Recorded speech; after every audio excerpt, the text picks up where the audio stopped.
when I met Tom, it was love at first sight. And how long did it take you to know, I am going to marry this man? He actually quoted these words. I was like, oh. Kelsey Parker is an actress, content creator, and mother. She bravely and publicly has shared her journey with grief following the loss of her late husband, Tom Parker, a member of the boy band The Wanted. He was complaining, I don't feel well, I'm going to take myself to the hospital. The doctors have gone in and said to him, you've got a brain tumour. He said, I could not tell you how long he's got. Just go home and spend the time with your family now. Oh God, it's just so sad.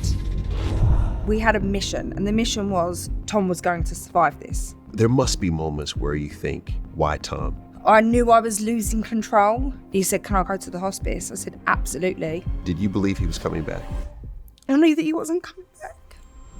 It was a dream life. It's like the dream is shattered. The public is still on your side. Yeah. You were lonely. I just wanted someone. The moment you are now going to entertain anyone else, there's a change. For women, you've got to be on your own. She's one of those people who just can't be by themselves. But is that not allowed? What is next for you? Do you believe that you will marry? If you're a business owner, I've got a gut feeling you'll want to hear this next offer from today's sponsor, Shopify. You know when you go on an amazing first date and you get that rush of excitement? It's the same thrill business owners get when they hear Shopify's iconic, another customer, another sale, another reminder that someone out there loves what you've got to offer. I've got plenty of products in the pipeline, but finding a platform to house them on has been a challenge until I found Shopify. It's the commerce platform where I can sell in multiple places like TikTok and Instagram. And it's all done through the same customizable online store. Shopify has the tools to take your business to the next level. And now you can try it for £1 per month while the period applies. Head to shopify.co.uk/need to talk and let me know how you get on. Before we jump in, I just have to say thank you. We just hit 100,000 subscribers on YouTube, and that's all because of you. This community is growing fast, and we're only just getting started. If you haven't subscribed yet, now's the perfect time. It's quick, free, and lets you know when we release an episode. Plus, it helps us bring these powerful conversations to even more people.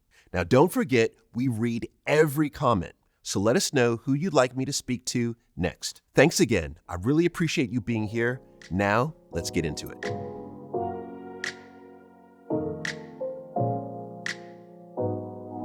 Where are you from, and how would you describe that area?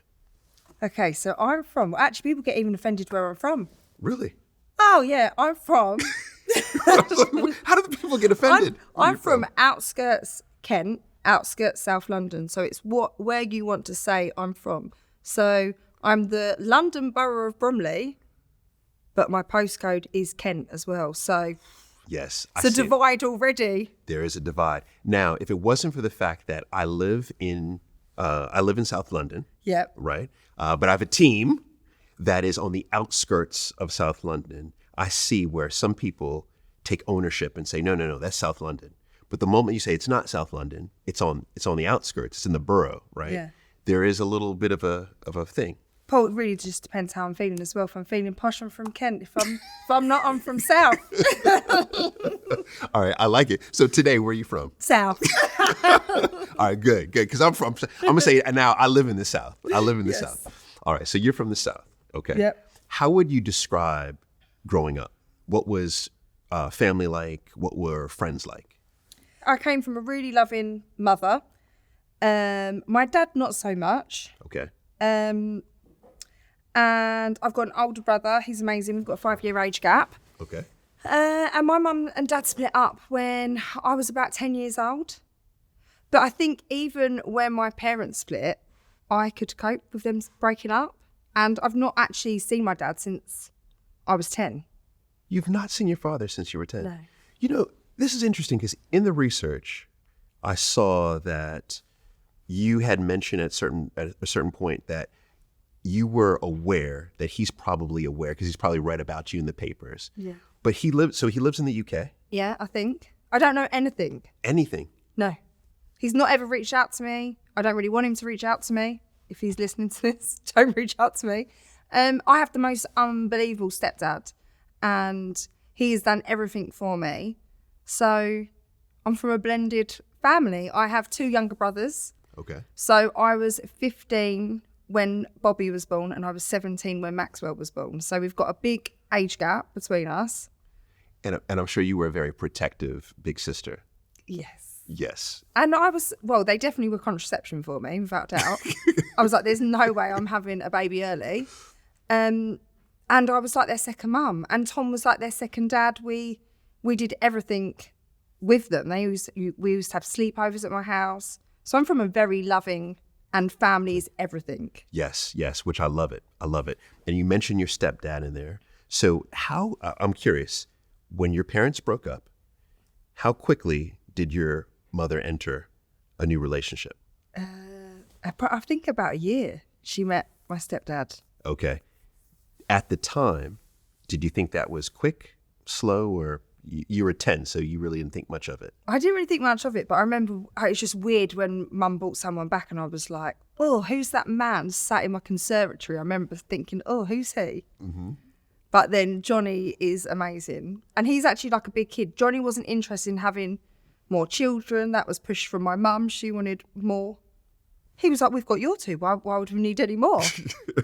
I like it. So how quickly did you feel like you became close to Johnny and that new relational setup? I think quite quickly, because Johnny gave me everything, like emotionally, but also I was a bit spoiled by him. Okay. Terrible, isn't it? Because he doesn't like people to be upset. So if Mum wasn't getting it for me, I'd just go to Johnny and be like, can I have a new phone? All right. So loving household, blended family. You mentioned, though, that you have not talked to your father since then. So looking back, not having your biological father in your life, someone who was in your life for the first 10 years and then disappears, how do you think that's informed or shaped the relationships you've had since then? That's a good question. I think, obviously, when I met Tom, I was 19, and I was always obsessed with having the family with Tom, and always wanting to be with Tom and having more children and having this not a blended family. Because I think people pass judgment, whatever, and we've even had comments in the past with me and my brothers. Some people have said, "Oh, well, you're not real brother and sister." It's like, what? We don't even class ourselves as half brothers and sisters. You know what I mean? Them words don't even come out of our mouths. Okay. But other people make judgment on that, don't they? Yeah, that's interesting. But it's also interesting that you enjoyed the blended family, but yet you didn't want to have a blended family early. Yeah. Why do you think that was? I think because I've always hated being like, oh, my mum's had 3 partners, there's 4 kids, 3 dads. Do you know what I mean? I think I've always hated saying that about my mum. That I wouldn't want someone, I wouldn't want my kids to feel like that. Even my mum does not care. She met my older brother, he's got a different dad. Okay. But she met him when she was 18 and just was a rebel and was like, that's it, I'm going to go off, I'm going to get married. And she fell pregnant. But again, it's no judgment, is it? Right. It's none. It's none. But at that time, when you're in your late teens, especially when you met Tom, you didn't want to have, it sounds like you didn't want people to look at you that way. Yeah. Yeah. Terrible though, isn't it, really? I mean, you know, society and the shame that society places on us, unfortunately, creates a script that we then subscribe to, right? And it sounds like you were subscribing to that, where you thought, no way, I don't want to have a blended family. So looking back, you're thinking your father's absence, your biological father's absence, created this need to not have to have more than one partner. Yeah. You are 19 when you meet Tom. Describe that moment. Honestly, it was love at first sight. And I didn't believe at the time anything like that. I was stood outside a nightclub with my best friend, who's also called Kelsey. Okay. Together, we're walking in. Tom walks past me. I grabbed her and I went, oh my God, I'm in love with him. She said, what? I said, I don't know. I'm in love with him. I really like him. I was like, I hope when we're in the club that we might be sat close to each other. We were on the table next to each other. Now, when you saw him, did you have any idea who he was? He wasn't famous. He wasn't famous. He was Tom. He was Tom. What was it about him when you saw him that you knew this was going to be your partner? I actually don't know. There was a glow to him. I can't describe it because I've never, it's a feeling. I was just like, oh my God, who is he? And then when we got in there, I was like, I need to speak to him. Okay. And we did talk. You did talk. So you're at the table next to each other. Did you make the move? Did he make the move? Oh my goodness. Right, so the band have just been put together. So he is out with The Wanted, but they are not The Wanted. They are a group of boys that have just been put together by a record label and they have no name. Ah, okay. And they've been plonked there. It was the Saturdays. So Rochelle, Frankie, everyone was out. It was the Saturday's Christmas party and everyone's just got alcohol everywhere. Literally, the booze is flowing. Okay. So Tom is very, very drunk. Okay. So we get talking. And how drunk are you, Kelsey? I'm really drunk. Okay. I'm really drunk. So then the night goes on. We're both really, really drunk. And Tom starts kissing another girl, which he believes is me. It's not your friend Kelsey, though. It's not Kelsey. Okay. All right. Definitely wasn't Kelsey. Okay. Because Kelsey gets angry. Yeah. Oh, wow. She gets angry that he's kissing another girl because she's like, whoa. But he thinks it's you. Yes, he's very drunk. That's how drunk he is. Like annihilated drunk. Okay. So he's kissing her and you see this. I see this. Oh, yeah. And he asks for my name. He doesn't ask for my phone number. So he's like, can I have your name? Okay. I said, oh, what do you do as well? And he said, I'm in a band. And I said, oh, right. What's your band called? And he was like, no, we've not got a name. I was like, okay. Fair. He probably works for the Saturdays. This is fair. But the fact that you are now watching him kiss someone. Yeah. Oh, I was furious. Okay. All right. I left the club.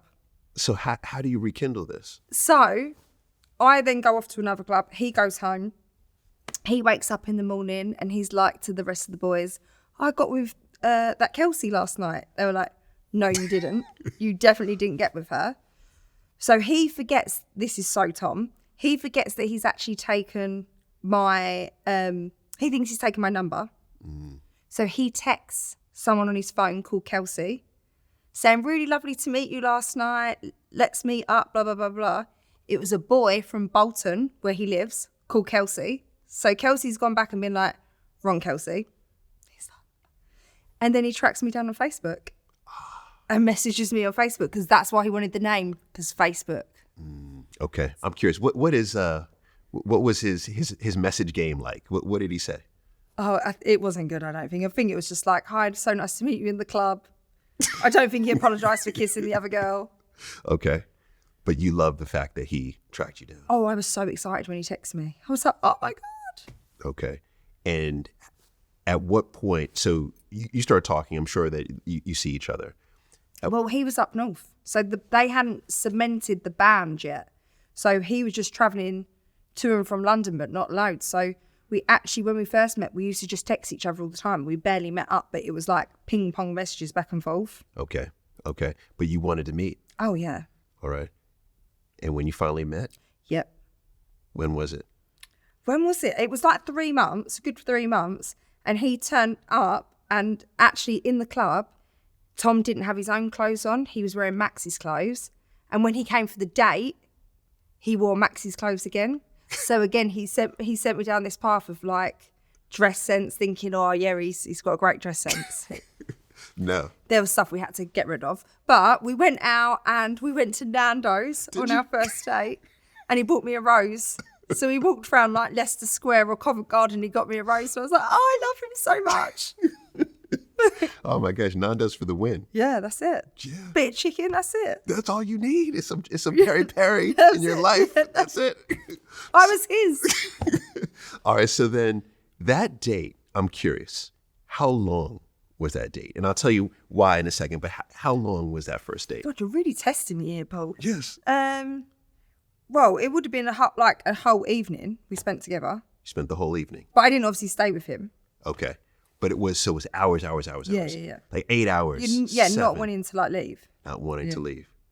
The reason why I ask this is because I'm telling you, Kelsey, almost 10 out of 10, when I have witnessed two people who are meant to be together, who want to be, like, desire, and they end up matching, they end up entering a committed relationship, their first date never ends. Yeah. It never ends. It's one of those where they don't want time to end, and when they're with that person, time has stood still. They don't even realize that it was 8 hours or 7 hours, and it sounds like that was not only your first date, but your first time meeting Tom. You just sat there and talked endlessly. Yeah. Yeah. Was that just confirmation that this was the love of your life? Yeah, I knew he was anyway. I just didn't know. It was weird. Can we explore that for a second? Because I know that you were a spiritual person. But I wasn't then. So I wasn't at all. Tom was more than me. Okay. But there was something about Tom that, and people would always say it to us, we were like the boy and girl version of each other. So we just got along so well. And how long did it take you to know, okay, I'm going to marry this man? So I was head over heels. Obviously, when I first met him, absolutely adored him. He could do no wrong. However, being in the band, a boy band, he needed to be accessible to girls. So we were advised to obviously never go public at the start, and Tom sort of agreed with that. So for a whole year, we were only ever seeing each other for a year. Really? And I just actually couldn't take anymore, because Tom's heart was pure, but he would put himself into positions, and I'm like, okay, we may only just be seeing each other, but you're actually embarrassing me to other people that I know. Because he'd come out of clubs and be pictured with other girls. So it got to a point where I said to him, do you know what? So my friend's a songwriter. Okay. She's really good with words. Okay. She's amazing. So we wrote this message that was the most amazing message. I was just like, delete my number, delete everything to do with me. I can't actually be with you. Basically, my heart's breaking being with you. Being without you, my heart's going to break. But I need to take the steps to fix my heart. That's poetic. Oh, it's amazing. Sent this whole message to Tom, and he's stubborn. Do you know what he texted me back? Fine. Okay. Yeah. Okay. So that was it. I didn't talk to him for 6 months. After that. But that message, you were laying down your boundaries. Yeah. I couldn't go. If I'd carried on down that path, we wouldn't have probably been together. Because he would have just thought, oh, Kelsey, I can do what I want to her. Right. She doesn't care. Right. But looking at the photos, right, of him with whoever, right, how did that feel truly? Yeah, I hated it. And I was like, I'm actually getting mugged off here, because you can tell someone how much you love them. But what I'm looking at when you're coming out in the Sun newspaper printing you with another girl is not saying the same thing to me, is it? So 6 months goes by. Yeah, and then it came to, so it was their first tour. Okay. And they were doing Hammersmith. Iconic. Yeah. So he messaged me being like, can you come and watch me? So I was like, no, well, I don't want to go. What are you talking about? No, so I said yes. But me and the same friend, the songwriter, Ruth Ann, I will mention her, we had a plan. So she said to me, you are not going out tonight. Whatever happens, you are not going out. We go and watch, then we leave. Okay. So I was like, okay, I've got it. So we went, and he could actually see me in the audience. So he sang everything to me. Wow. Which was really romantic and really sweet. And the girls around me must have thought, this is the best night ever. And then, so we went to the bar afterwards, and like it was like their after party, like after drinks. And he was like, we're all going out tonight. I was like, are you? And he was like, well, you're not coming. I was like, no, I'm not coming. And he could not believe it. He was like, why, have you got work? No, not got work tomorrow. I'm not coming. Literally, that was the best thing I ever did. But also, again, being spiritual, that night, obviously that was the realisation for Tom, thinking, I've actually lost her now. He went out, he started crying. Tom was very emotional. He was crying in a toilet in this club.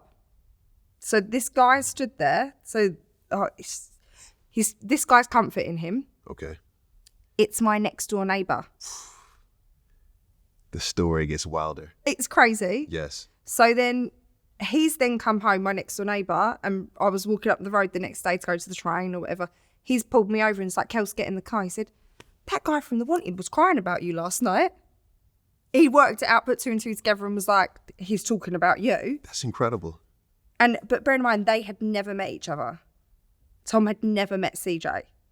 But yet he's crying in the club to him. So you hear this. Yes. And you like it. And I'm like, refund, it worked. You're like, yes, I love this. Yeah. But then what do you do with that information? Well, I didn't do anything. Still, stubborn Tom sticks with his guns. He's like, right, that's it. It must be over. And I think it was, so he came off the tour and then he must have booked himself a holiday because he'd obviously been working so hard. So him and his friend went to Marbella. Okay. He rings me when he's there and he actually quoted these words, I'm ready.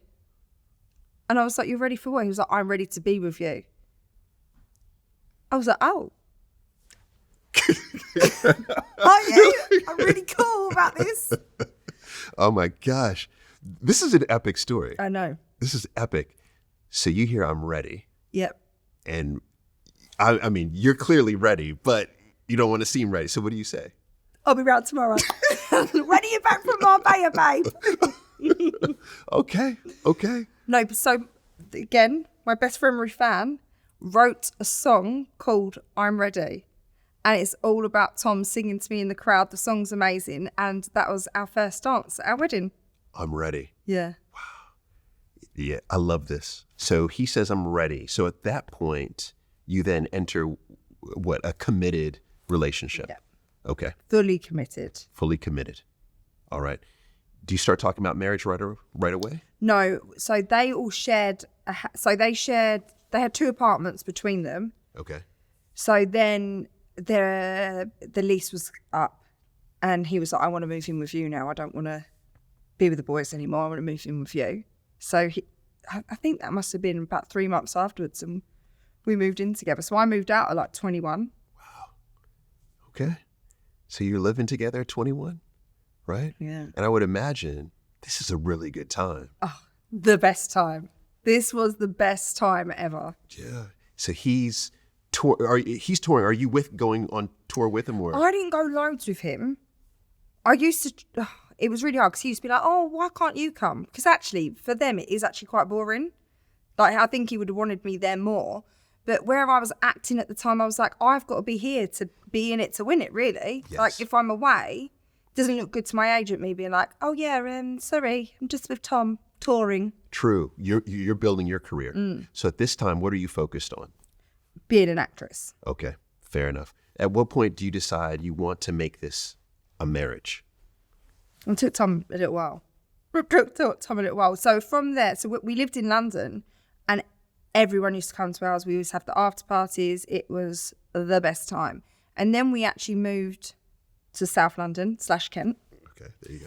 And we moved back home because we'd ring my mum and my auntie and be like, can you come and clean the flat?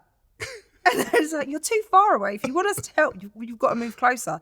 So we moved back, which was amazing for us because the support we had was incredible. And obviously then when he was away working, then I wasn't stuck in London on my own. Okay. Because I was very reliant on obviously then people to come and stay with me. So I didn't want to be on my own in a flat in London. So we moved back. Yeah, Tom took a little while. We didn't get engaged until 2016. So that was dating for how long? We get married at 2018. 2016, we got engaged. Okay. So 5 years. So 5 years. All right. So this is interesting so you're with each other for quite some time, for several years. And through a lot. Before you get married, I would imagine. So when you think back, because it was some of the best times, you said, what were some of your favorite memories of those times? Oh, we lived life. The things we got to do and experience were just crazy. Even like the boys had broke America. We did a TV show out there together. We did so much. Like even down to New Year's, we spent New Year's once in Barbados with Simon Cowell, Mark Wahlberg. I'm like, yeah. I mean, it sounds like a movie. I mean, yeah, we went to, we were out one night and we ended up back at the Palace, Buckingham Palace. Did you? I can't even tell you how much Palace. I can't. Hold on. I would probably be arrested. I would get arrested for it. I can't tell you. But you were there partying. Yeah. With people. Yes. That we all know. Yes. That's so good. That's so good. He doesn't know where to go now. It's like, where do I take this now? I could go anywhere. But no, I'm going to respect that because I don't want you to get arrested. But you were partying everywhere. And I would imagine that Tom's, like his popularity is increasing and increasing and increasing. Did you feel like, did he change? Like, did fame change him? No, because he had me. And I do believe that because I used to just bring him back down to earth. Because if he did say things that were a bit like, oh, well, I can't go and do that, Kelsey, because I'm in the wanted, I'd be like, you're coming with me and we're going to the pub, so shut up. I like it. And he probably respected that. Yeah. It sounds like you humbled him. And I didn't just say yes to him. Okay. All right. So how do you know you want to get married? Or you know you want to get married. How does he know he actually wants to get married? I don't know. With Tom, it was like, I was so shocked when he actually proposed to me. So he'd been doing, do you remember the show, The Jump? Where they taught celebrities how to ski and they went and they did this massive jump. Oh my gosh, no, I wasn't in the UK yet. I don't know. It was an epic show. Okay. So he went and done that. But at the time, they actually went out for 3 months. So he went to Austria for 3 months. Anyway, must have had a thought when he was out in Austria for 3 months, how much he loved me and how much he missed me. Because again, I only went out there like twice. Okay. Because I couldn't just give up everything and go. And then we came back, and it was my birth. We travelled back actually on my birthday, and then he proposed to me on the 16th of March.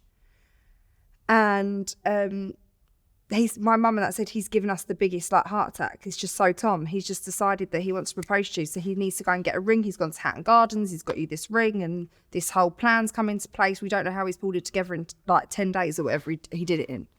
Do you know why or what changed his mind? I never knew what went through Tom's mind. That was it. I didn't see that coming. I didn't know we was going to get engaged then. Wow. Did you ask him? Did you pursue that in conversation? No, I think I used to send him rings. Okay. All right. So you were pushing it. And I always wanted, even children, I wanted to do everything earlier. But actually when you hit them, so when we first met, I was like, I want kids by the time I'm 25.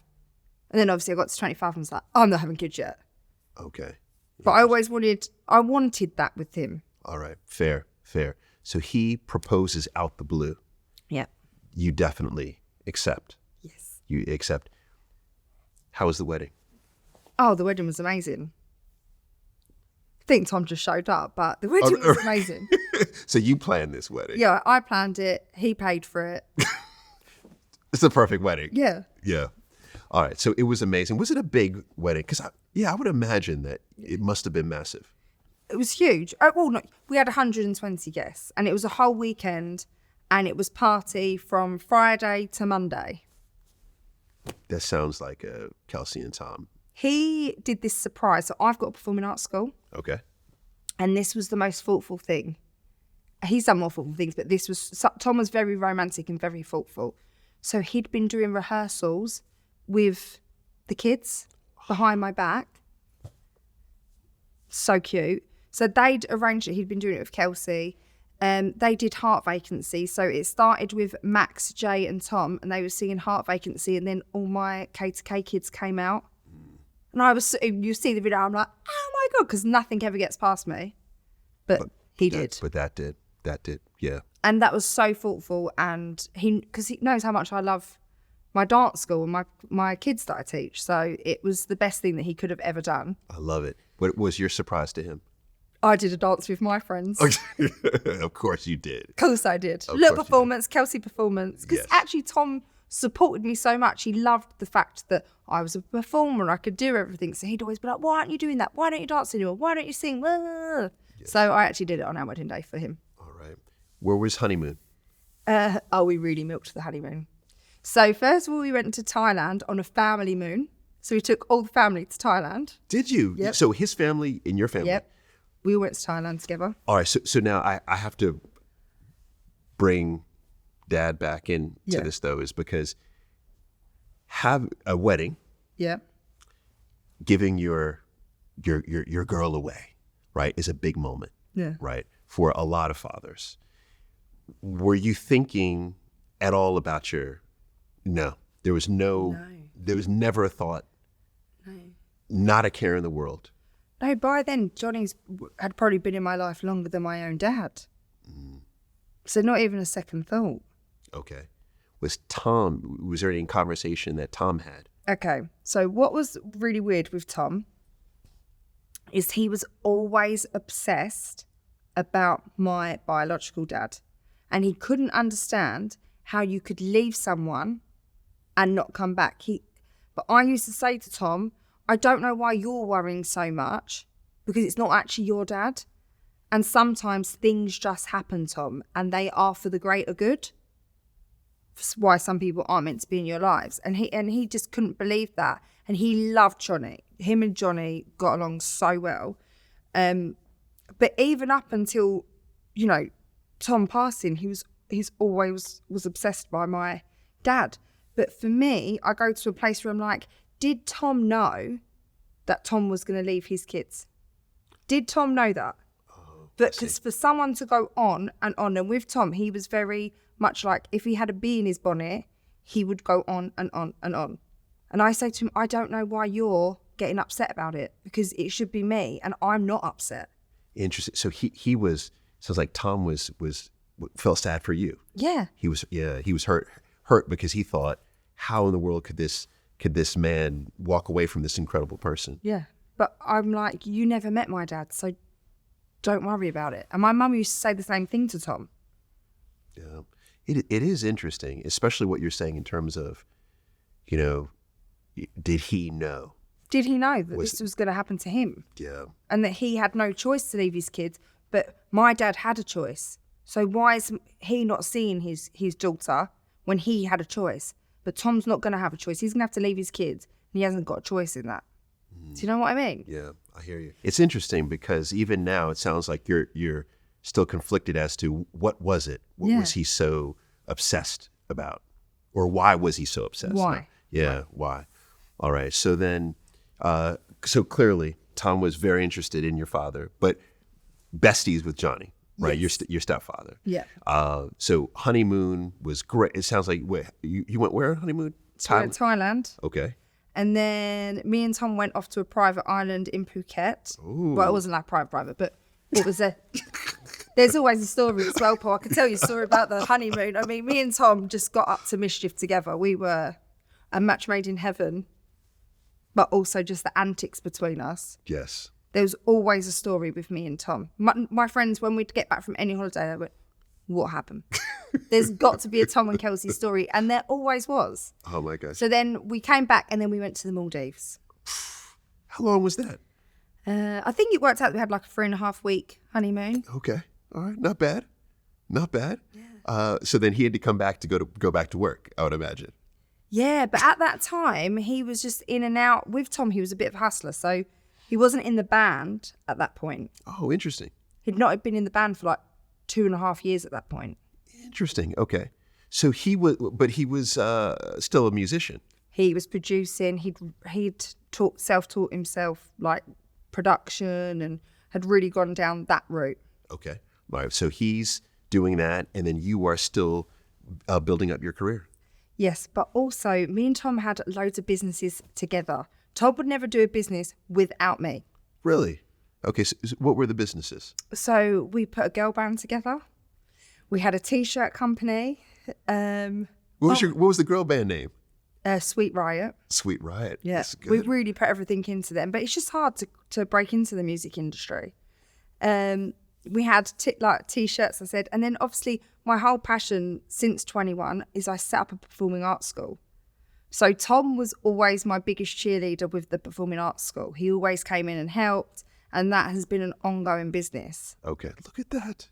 Which is quite funny because any other business me and Tom did together didn't do well, but KTK's still going and I did that on my own.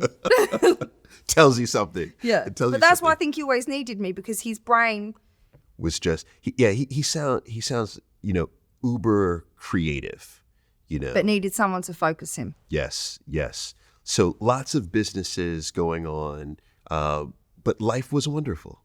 Life was wonderful. At what point do you start talking about children?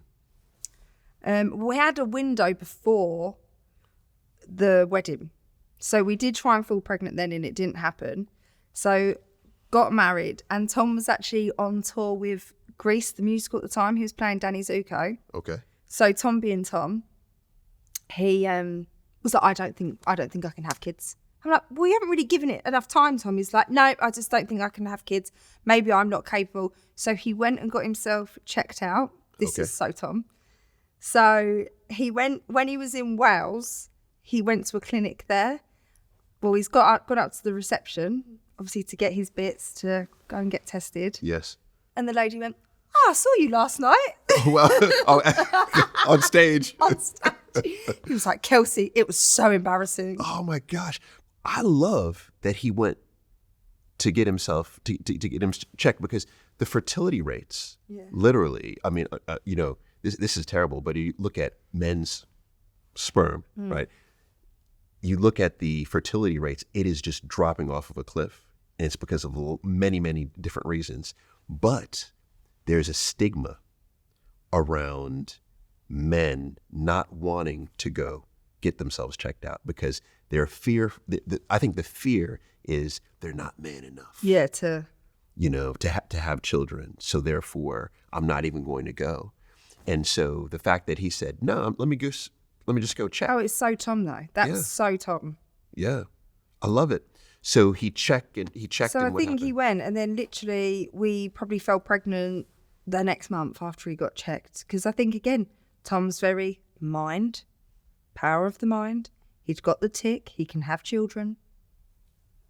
Then we fell pregnant. All right. So all of this is happening. This does feel like a dream, right? And then obviously the story takes a dramatic turn. So at what point do you first recognize that Tom is ill? Tom was always a really happy person, life and soul. But he was very down. Also, it's a weird time. It's COVID. Okay. And this is 2020. Yeah, and Tom was a rebel. Like I would have just hated to have taught Tom at school, because if you're telling him to do something, he's doing the opposite. So even with you've got to stay in, you can go out, you're food shopping. I mean, he used to do ration adventures on his Instagram.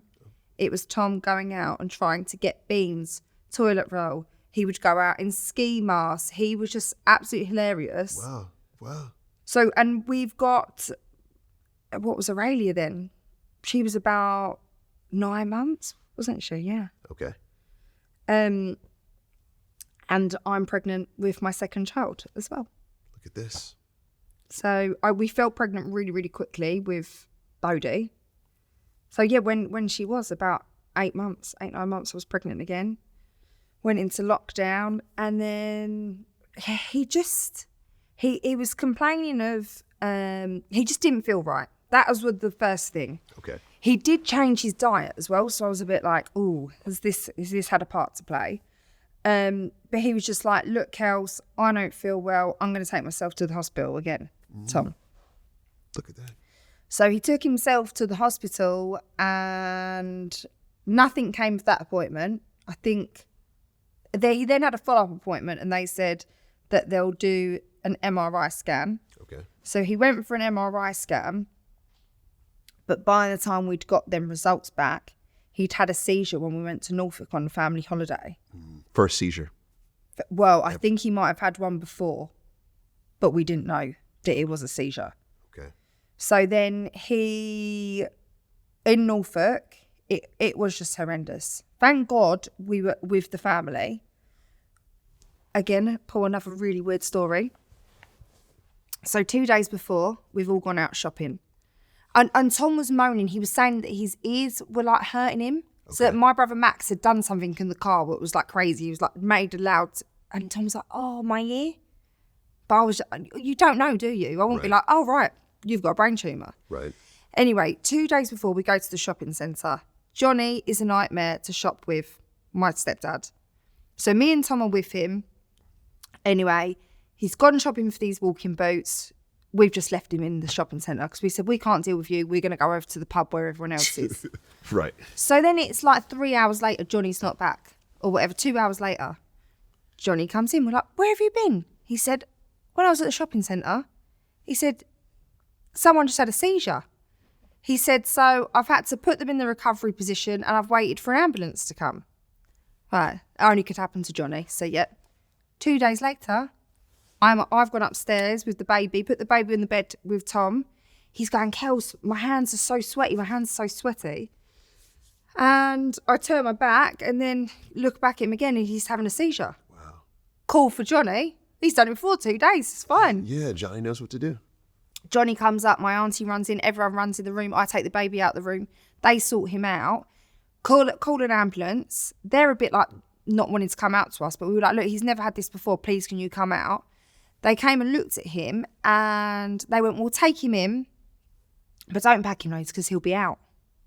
So I was like, okay. Gave him a charger for his phone and off he went. Obviously, COVID times, couldn't go with him. Okay. So then he's gone in and they've done a CT scan. Okay.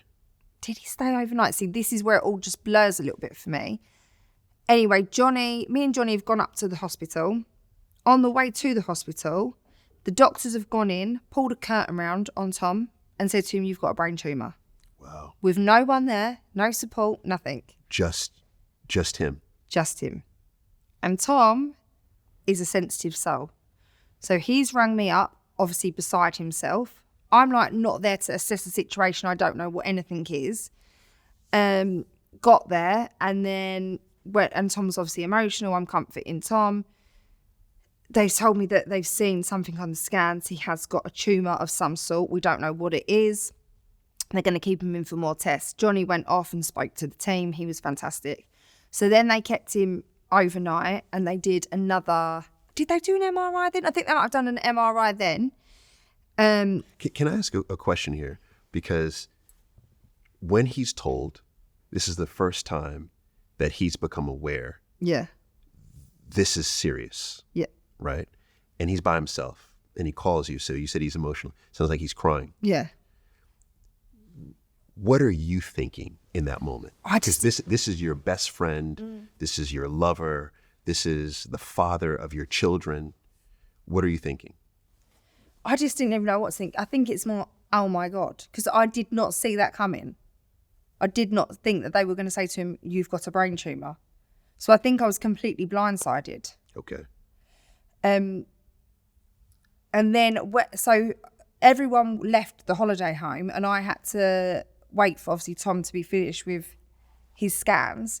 And me and my mum went to a shopping centre and Joey was just thinking, I just can't focus on anything. I actually could not focus on anything. So I'm thinking, what are these results going to actually be? Right. We know that he's got a brain tumour.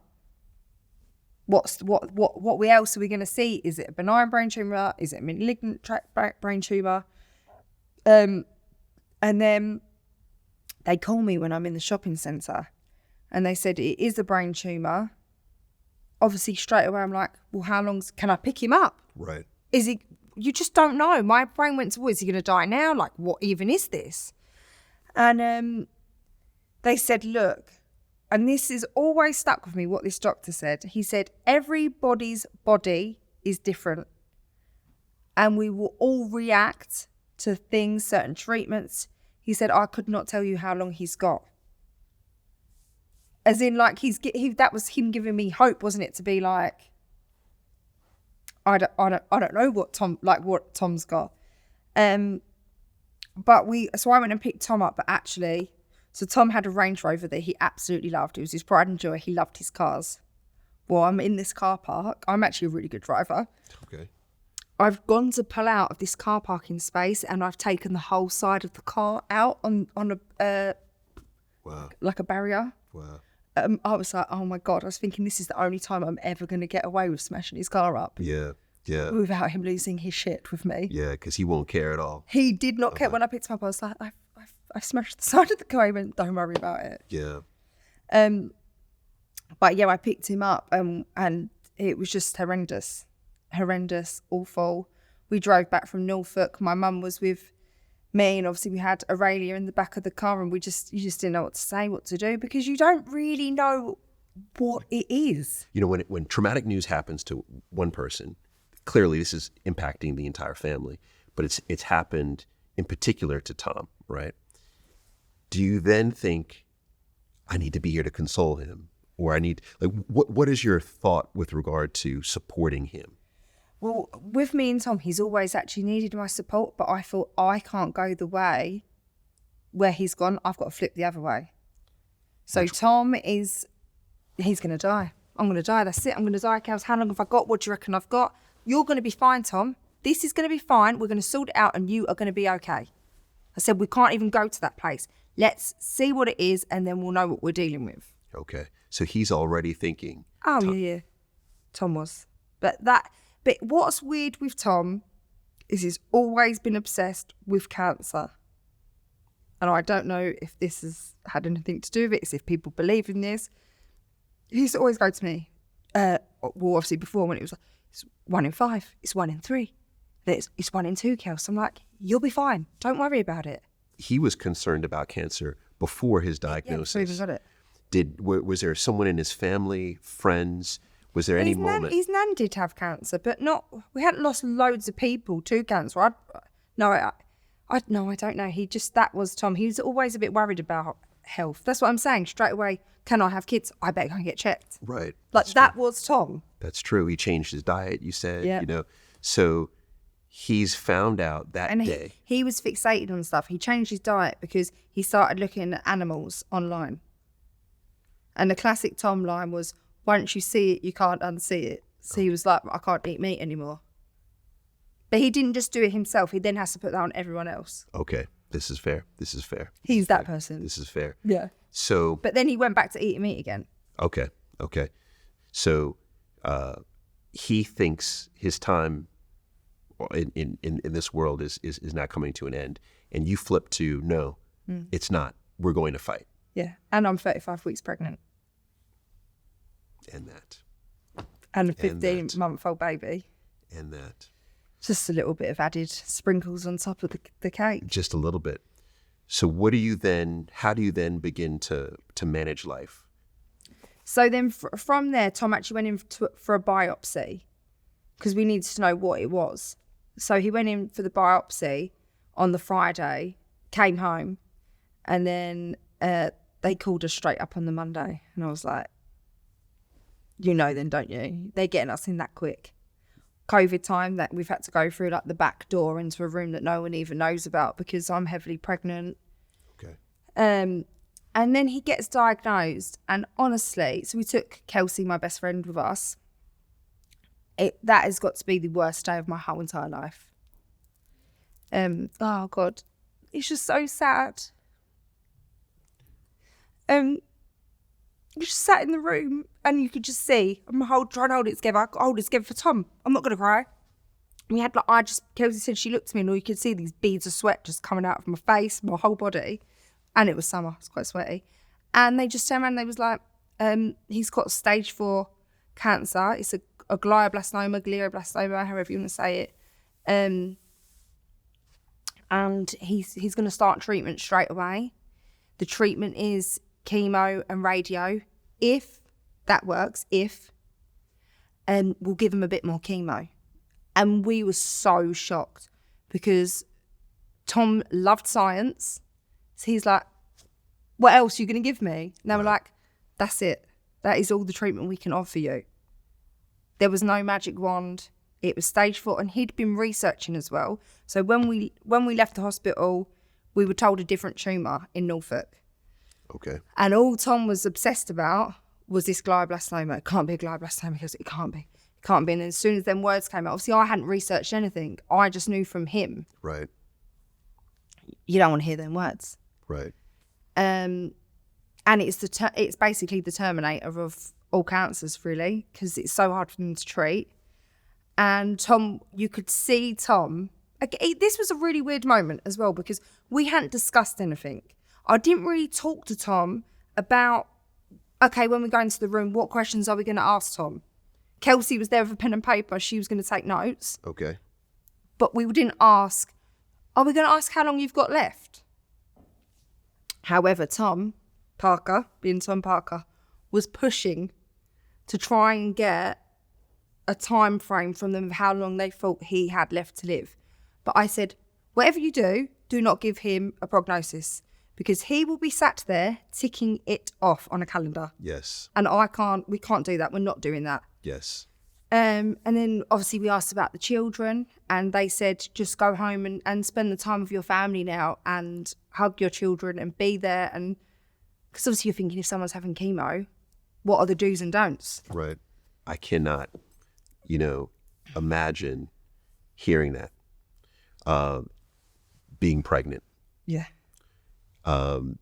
So that's you hearing that, that's him hearing that. But when you hear it though, I'm curious, do you think, okay, this is just one opinion, you're still in fight mode? Are you still in fight mode? Yes, that's me. Do you think Tom has given up hope hearing this, or you think he's in Tom fight mode? literally lost the ability to walk. So we came out and me and him went to the toilet together and I went, please pull yourself together. We can't do this. We can't lose it. If we're going to get through this, we have got to get through it. We can't crumble now. We've only just been diagnosed. And we came out and he couldn't even walk down the stairs. He was like literally so like jittery. And Kelsey and him embraced and hugged and had that moment because I thought I will, if I don't hold it together, then he's not going to have the hope from me. I need to give him the hope. Okay. But he did want to cuddle. So I'm like, just cuddle Kels right now because I just feel like I'm losing everything and I'm not in control right now. So I need to be in control. And then we went home and obviously we just had the phone calls to people on the way home. It was the worst drive of my life, of ringing his mum to say to his mum, it's the worst case we could be, the worst outcome. Okay. How do you manage life in this? Because it's this enormous stress that is just, it's not even hovering, it's in you. Yeah. So how do you even just wake up? Like, how do you find joy? Like, how do you live? You don't, and I didn't sleep. I wasn't eating. Obviously, I was pregnant at the time. Bodhi came 2 weeks earlier, like 2 weeks after that. He was like, get me out of here because I don't want to be in her body anymore because she's so stressed. So he came, but even that, I gave birth in COVID time. So people that were even having babies in COVID was cruel enough. But to go in with Tom, knowing that we're having this baby, but he doesn't actually know how long he's got with this child. I literally pushed him out and Tom just burst into tears and was absolutely beside himself because he's probably looking at Bodhi thinking, I don't know how long I've got with my son. Yeah. And then he had to go to treatment. So it was like, you can't even stay with me in hospital, babe, because you're on a treatment plan. So he had radiotherapy. He got the 1 day off to have Bodhi and that was it. He went back to radio the next day. Okay. How was he? Was he building any type of hope through treatment?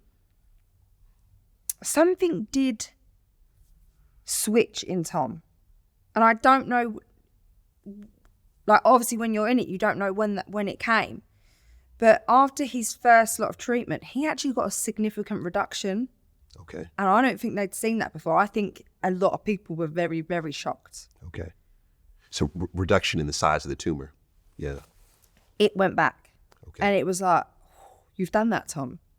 But Tom had settled. Was it the power of his mind? That he'd calmed, the tumour had calmed. Right. obviously treatment, but he was a powerful force. Okay. So at this point, with the tumor reduced, that was all he wanted to hear, didn't he? Significant reduction. And they said, we never say significant reduction to people. Okay. And then there's joy in that moment. So then we had from then, that was the January. So he'd done the 3 months. So then that year, we was just fighting, like every day. I was looking at new therapies he could have, alternative therapies. I feel like a doctor. Yes. I think his actual doctors probably wanted to just be like, can you go away? I was just on them. But it changed my whole way I was. Tom did everything for me, as in like when we were buying house, he'd sort everything out. Money, this, like Tom was he'd do all the research into anything we were doing, where we were going. Like he was so good to me, and it was almost like he stopped and he was like, there you go, Kels, this is your time.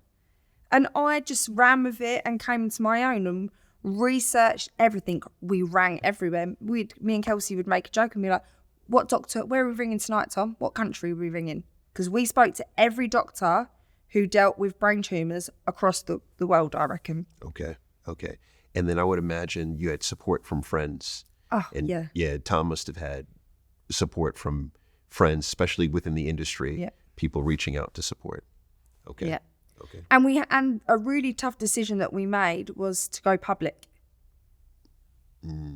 So why did you choose to go public? Because Tom loved his fans. He needed the support.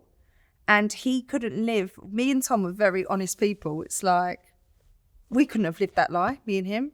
Not lived a lie, but, you know, what if he went up to treatment and someone saw him? Like, it was the best thing we ever did by going public, because our outreach was massive. Okay. So the people that were then coming to us and giving us knowledge, it was the best thing we could have ever done. And also for him, so for me, it's probably more what was coming in, but for him, it was the love. I see. The love everyone gave him, and he had people to fight for. So not only did he have his family and his kids, he had all these other people to fight for now. I see it. So he was fighting. And this is interesting because he had moved from a place of, when he heard about the tumor, no hope, to now the tumor's reduced in size. He goes public. He's fighting for more than just him. He's fighting for the public. He's fighting for his family, right? He's fighting for his partner, right? So he continues to make this fight. I'm curious. There must be moments where you think, why me? Why Tom? Yeah. And Paul used to think, this is really shit. This is awful. I wouldn't wish this upon anyone. And it was stages when Tom was in chemo, and his chemo was at home and it was at tablet form. So I'd administer it and be like, you've got to take your chemo now. And it was just how ill someone could be. And just having a child that I was breastfeeding. Right. Having another one that touched everything and was into everything. And she didn't know, did she? Yes. So I just have to put her in a travel cart, have one on the boob, run up and down the stairs to Tom to get him what he needed. I don't know how I did it. You know, this is my ignorance, but you were talking about his chemo. What chemotherapy? What is it exactly? I've never known. So he had his in a tablet. So he would just take a chemotherapy tablet. Oh, wow. Whereas like people with breast cancer obviously go and get it through IV. Yes. So for us, do you know what? A positive, we did it all at home. Because the only time he really had to go into hospital, then after we'd done the radiotherapy, after that, he was with me at home. And we'd only go in for like checkups or MRIs. So for us, it worked out to keep us all together, because what would we have done if he had to go and do months and weeks and... Right. And he had time to spend his family and his children. But obviously we really had to dig down the private route as well. And he was getting something called Avastin. So I took him off steroids and put him on something called Avastin. And And he was getting that every 2 weeks. So he'd have to go to Guy's in London every 2 weeks to get his Avastin. Okay. And then we worked out that you could get that at home. So you have to work it all out. You're like in a world that you never think you're going to be in, and you find out you have to learn along the way, don't you? Right, you do. And it's so, this is why having family and friends, but a close circle that you can rely on for support is so critical, because it sounds like you went into this zone of, you became almost a pseudo doctor. Yep. You know, because you're researching all of this. So then my auntie and my mum were holding the fort down for me. They were helping with the kids. They were coming in, and Tom had a massive soft spot for my auntie, because she's like the quiet, loving one. Whereas obviously my mum's like, Tom, you do this, blah, blah, blah. Whereas if we wanted him to eat, we'd send Julie in. If we wanted him to do anything, we'd send Julie up there, because he couldn't say no to Joe. Okay. So he'll be like, okay, I'll try. Because anyone else, he'd go, oh, fuck off. But with her, he'll go, yeah, all right. I'll try. Right. So you had the system. Yeah, we had the system. To really. The Tom system. The Tom system. All right. And it sounds like the Tom system was working. Every episode of this podcast comes to life with the help of Adobe Express, the quick and easy create anything app from Adobe, even if you don't have any design experience. I couldn't be more grateful for how much making this podcast lights me up. Getting to have these conversations, sharing stories, and connecting with you all, it's the work that makes me feel truly alive. But finding that kind of work doesn't happen overnight. I've taken risks, switched lanes, and followed paths that have felt uncertain, all in the hope of doing something meaningful. Whether you're launching a new business, starting a side hustle, or simply putting your ideas out into the world, you've got to be willing to take that first step. And Adobe Express is the tool that helps make those steps easier. It's got ready-to-go templates and AI-powered features to create professional designs, social media posts, and logos in minutes, whether you're an amateur or a seasoned designer. It's free to try. Just search Adobe Express and see where it takes you. What if going on a date wasn't just about finding the one, but instead about discovering something unexpected? After all, a great date could lead you to finding the best pizza in town or sharing a laugh over a new activity. You might even meet someone who shifts your perspective in a surprising way. Tinder, who sponsors this podcast, wants to bring the joy back to dating so that it doesn't feel like another task to complete, because that pressure to get it right can really take the fun away. Let it go and see where your next date takes you. Whether it leads to a new friend, an entertaining story to add to the plot, or the start of something special, Tinder is designed for every type of connection. Wherever it takes you, it starts with a swipe. Download Tinder today and see where your next date might lead. When do you reach the point where you realize it's not going to work the way that you would like it to work? He did so well. So for me, even we'd go to all these appointments. We really had a routine, and we had a mission, and the mission was Tom was going to survive this. And that was that. And there was no one talking to me about anything else, because Tom was going to be okay. So don't talk to me about anything else, because I'm going to save Tom. And Tom knows that I'm going to save him. So he's put all his trust into me, which I can't believe he actually did that, but he did. But do you know what? We had Christmas, what was that then? Christmas, 2020? 21 or 20? 20. Okay. And after Christmas, I could see something in his eye, and his eye started to shut. And I really thought obviously we had the tour booked in for March. Okay, a tour. He's the wanted tour. Oh, wow, that he was going to go. Paul, we're missing out that he'd done this whole Stand Up for Cancer gig that we raised a ridiculous amount of money for. We was filming a documentary at the time. Goodness. I had so much going on that I actually don't know how I survived it, but I did. He did a whole with Liam. Okay, with Liam Payne. Stand Up, the concert. It was Stand Up to Cancer, and the Wanted headlined it, and we was trying to raise as much money as we could for brain tumour charities. Well, that's incredible. So Tom and Liam were friends? Yeah, and Liam was like, well, One Direction and Wanted had a little bit of a... competitive thing going on? Okay. All right, fair enough. But I think when Tom got diagnosed, it really affected Liam, and he was like, whatever you need me to do, I'm there, I'm going to do it. Wow. So Liam came and performed at the show as well. But even everything for me, it was to get Tom to do what Tom wanted to do. So Tom wants to do the Stand Up to Cancer gig. Let's do everything we can to get him on that stage. Okay. Tom wants to do his tour. I'm going to do everything to get Tom on that tour. Tom wants to make Christmas. That's what we're going to do. Okay. So I started to close, in the December, and I knew the concert was round the corner, and we made the decision. We went to Spain for 3 weeks. So we went there for 3 weeks, and I didn't come home, and I got them 3 weeks with Tom, and I don't ever regret not coming home. My kids were well looked after with my mum. We came back, and he went on tour straight away. Okay. But I mean, the clinic in Spain, when we first left, he was in a wheelchair, and he came back and he was walking within 3 weeks. Look at that. So the hope, it's interesting. It's like hope is taken away. More hope is taken away. It's just up and down. Yeah. So he went on the tour, and he loved every second of the tour, and the fans got to see him, and he came home. He was meant to fly back out to Spain. Okay. Because things just happened to me as well. Like, I just put it out to the universe, and it would just find me what I wanted. I had a call with a doctor when we was in Spain, and they wanted 50 grand for this treatment. And I was like, we've not got, well, one, I didn't like how they spoke to me on the phone. I had 15 minutes with them, and they wanted 50 grand of my money.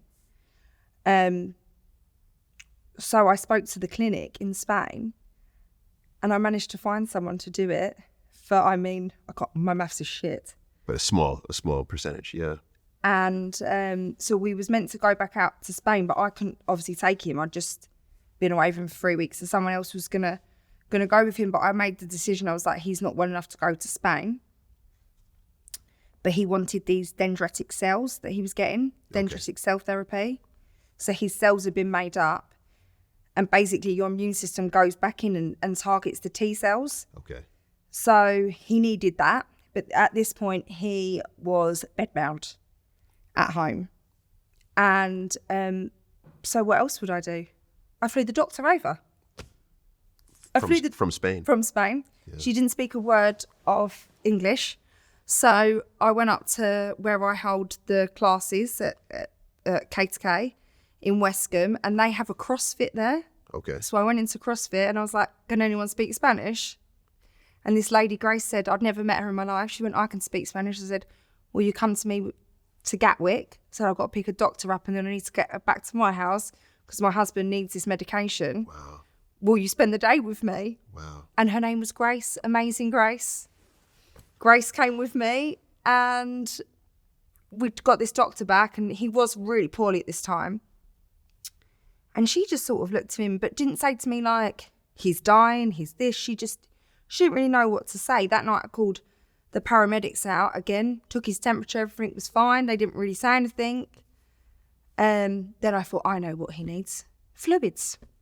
So then I arranged to get someone to come and administer him fluids, IV. Okay. But by that time, the hospice came. I'd rung the hospice at that point because I needed help. Okay. Because what point I'd got to was I physically couldn't lift him anymore. I'd been walking him to the toilet. I got commodes lived at home. I just cared for him, and I didn't get anyone else involved. Okay.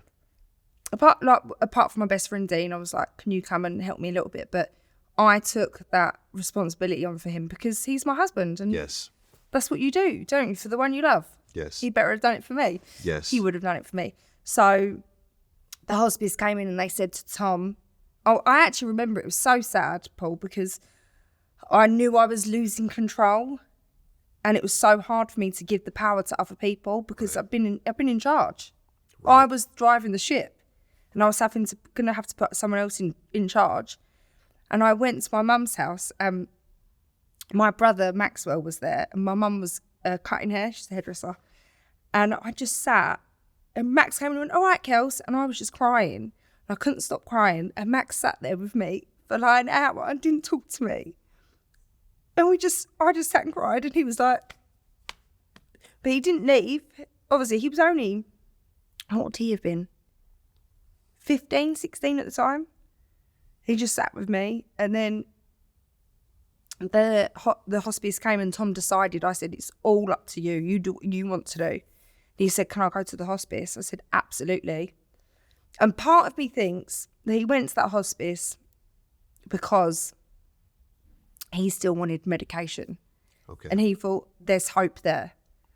But also part of me thinks he didn't want to die at home in the house, because we'd bought a house in all of this.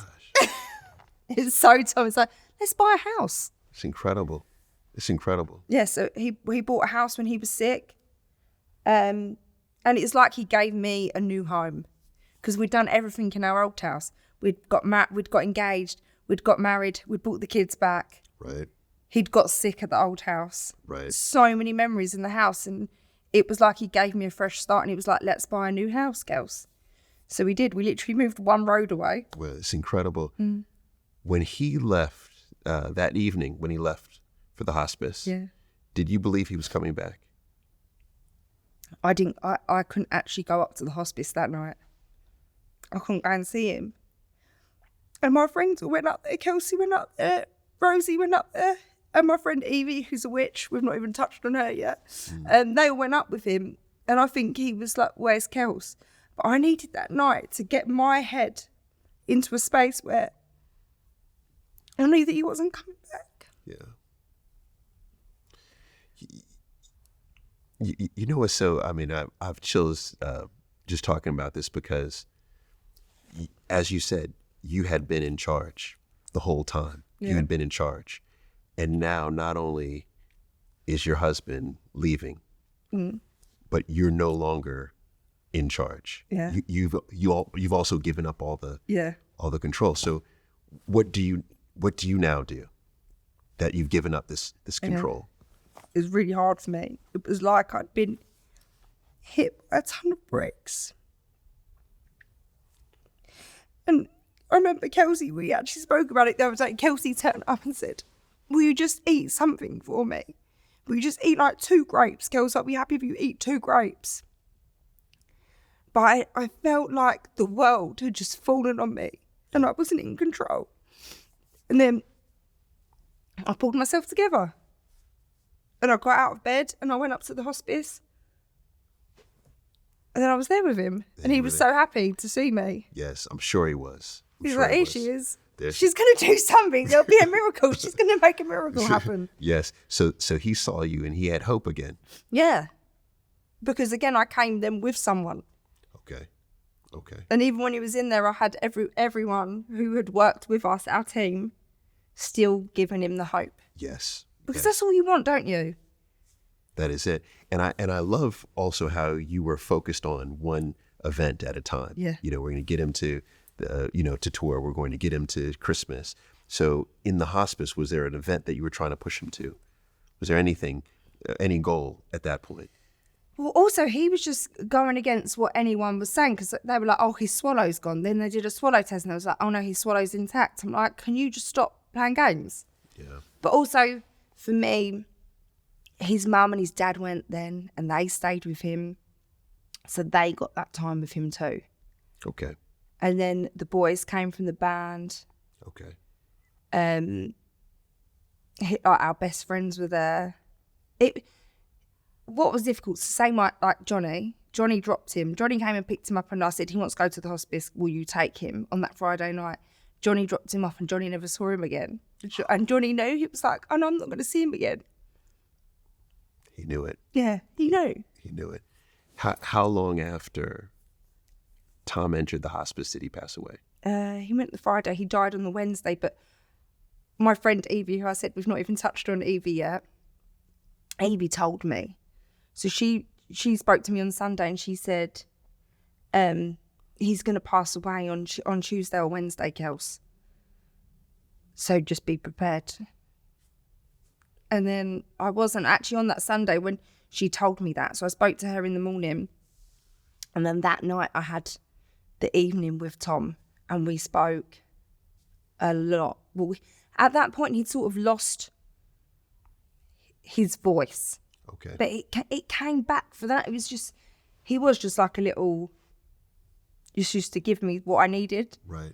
And we spoke about the kids. And I just said to him as well at that point, like, you can go. Really? I know you're holding on for me, but you can go. I know you've had enough. And he had enough. He'd fought so hard. And I knew at that point, he's like, I've had enough, girls. I'm knackered. Just been on tour. And I think with Tom, he loved that he was the pop star and that about him. And I feel like he'd lost himself with it all as well, which was so sad. Mm-hmm. And I don't think he could live in this lifetime with what he'd become. Interesting. That's interesting. So that conversation, sounds like you felt, and even from what your friend told you, you felt this was the last conversation you were going to have with your husband. As in on that level of that deepness and raw. And I sang to him, and it was romantic and lovely, but also just horrendous because I'm going to lose the love of my life. Right. And I would imagine you then don't want to leave that evening. No. And my friends sat outside the door so no one would come in because they were like, this is your time. Everyone's had him. You've shared him. So you need your time with him. And even his mum was probably waiting to go to bed and she's thinking, what's going on in there? Right. But you leave. Yeah. Because you have to. Yeah, because I still had the kids at home. Yes. So I wanted normality for the kids. So I was still there. Okay. So the following day, Tom passes away. No, so we had the Sunday. Okay. So your friend wasn't correct then. No, on the Sunday she said he will pass on Tuesday or Wednesday. Okay. Oh, okay. It was. So then we still had a few more days, and I think he did give everyone. I think he gave everyone a bit too much hope that he had longer left, but I did know. Okay. By then, I think other people just you want them to live. You want people to live forever, don't you? In this world, you don't want anyone to die. Right.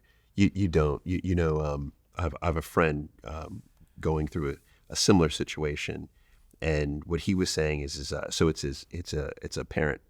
He was saying that the blessing is that the parent was able to see all of his loved ones, have conversations with all of his loved ones, and almost go on his terms. Yeah, and that was what it was like with Tom. Yeah, he'd seen everyone, and then even the way he died was just magical. If there's a death, and I always talk about it, I think people must just think, what's she talking about? But if I could die like him, I would be so happy. Right. Because he was able to see everyone. Yeah, and we had this moment with Crystal. He just made everything so magical for me. But I think that was Tom. That's what he liked to do for me, to give me the memory and the story to go, well, this is what he did. There was always a story with me and Tom, and it was till the day he died, there was still a story there. There was still a story, yeah.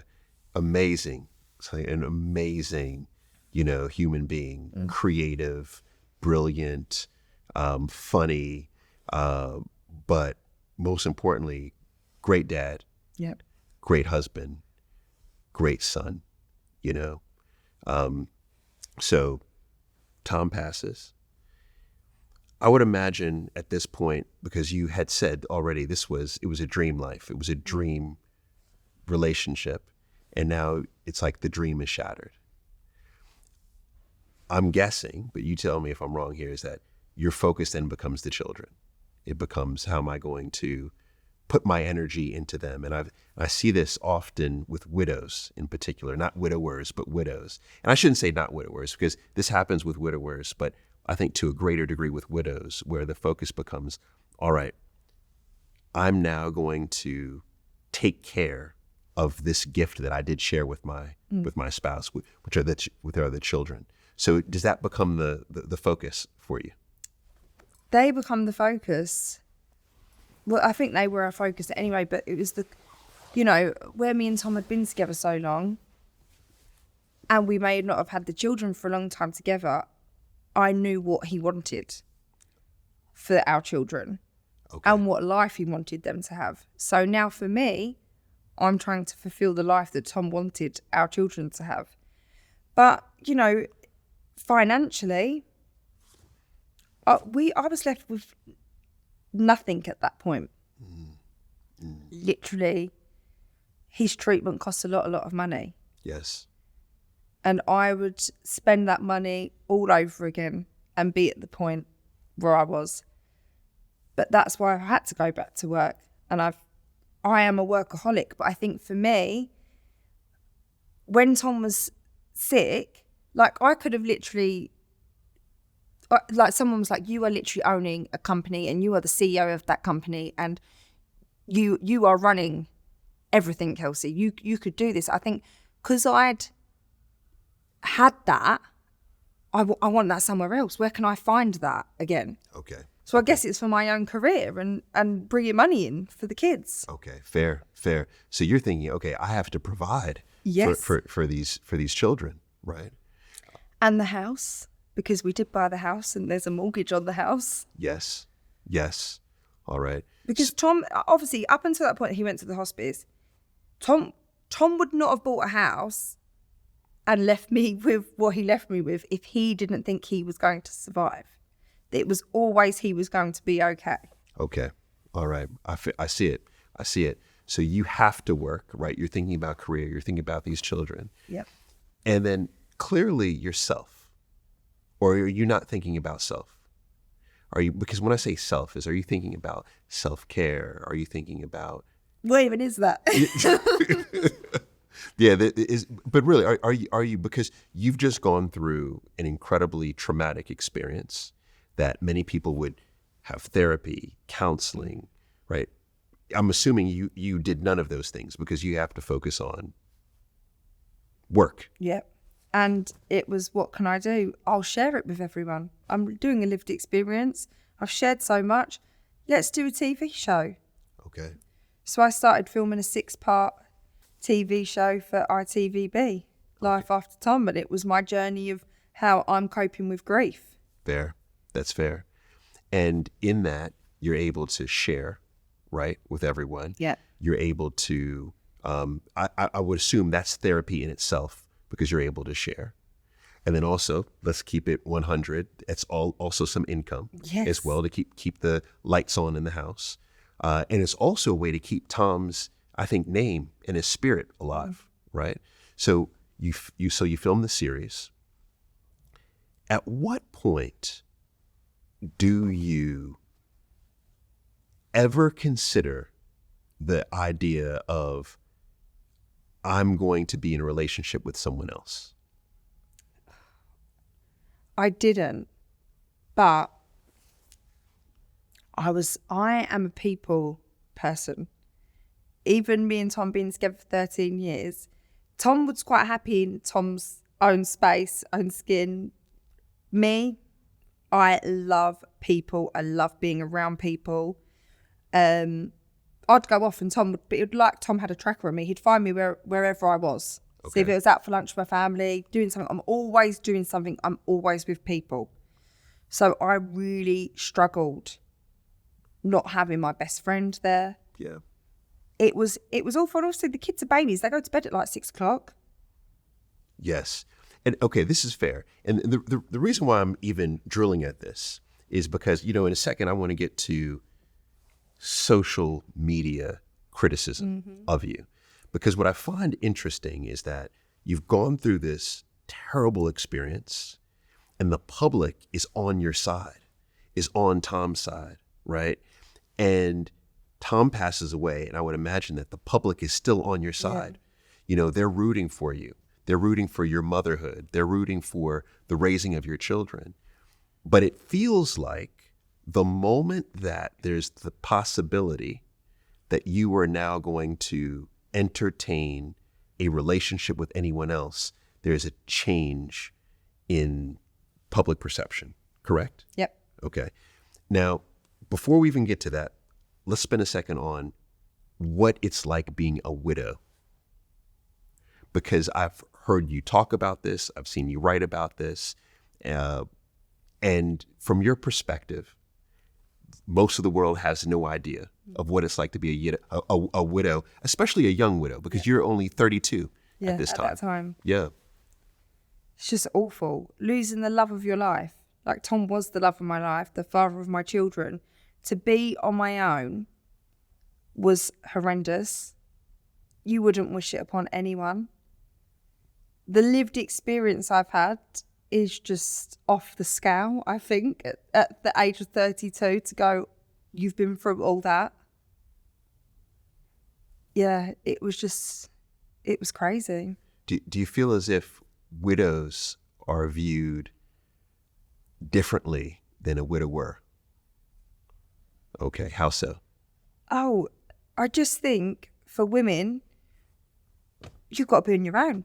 That's it. Your husband's died and that's it. It's the vows. We've spoken about this before, the vows you take.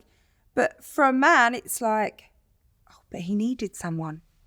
The kids needed to be taken to school. He's got to go to work. He needed dinner. He might have needed some companionship. But for women, it's like, get that black veil on and don't even move out of that house. So the thought is you shouldn't be in a relationship with anyone else. No. All right. Because I've taken them vows. Okay. But when we talk about the vows, in sickness and in health, I went to the ends of the earth 20 times back, it felt, for Tom. I did everything and anything for him. The conversations I had, how much I believed that he was going to be okay. Yes. How do single men, do you think, react to a widow? So when you were out with your friends, and not saying that you were out looking for a companionship, you're just out with your friends, but I'm sure single men would come up.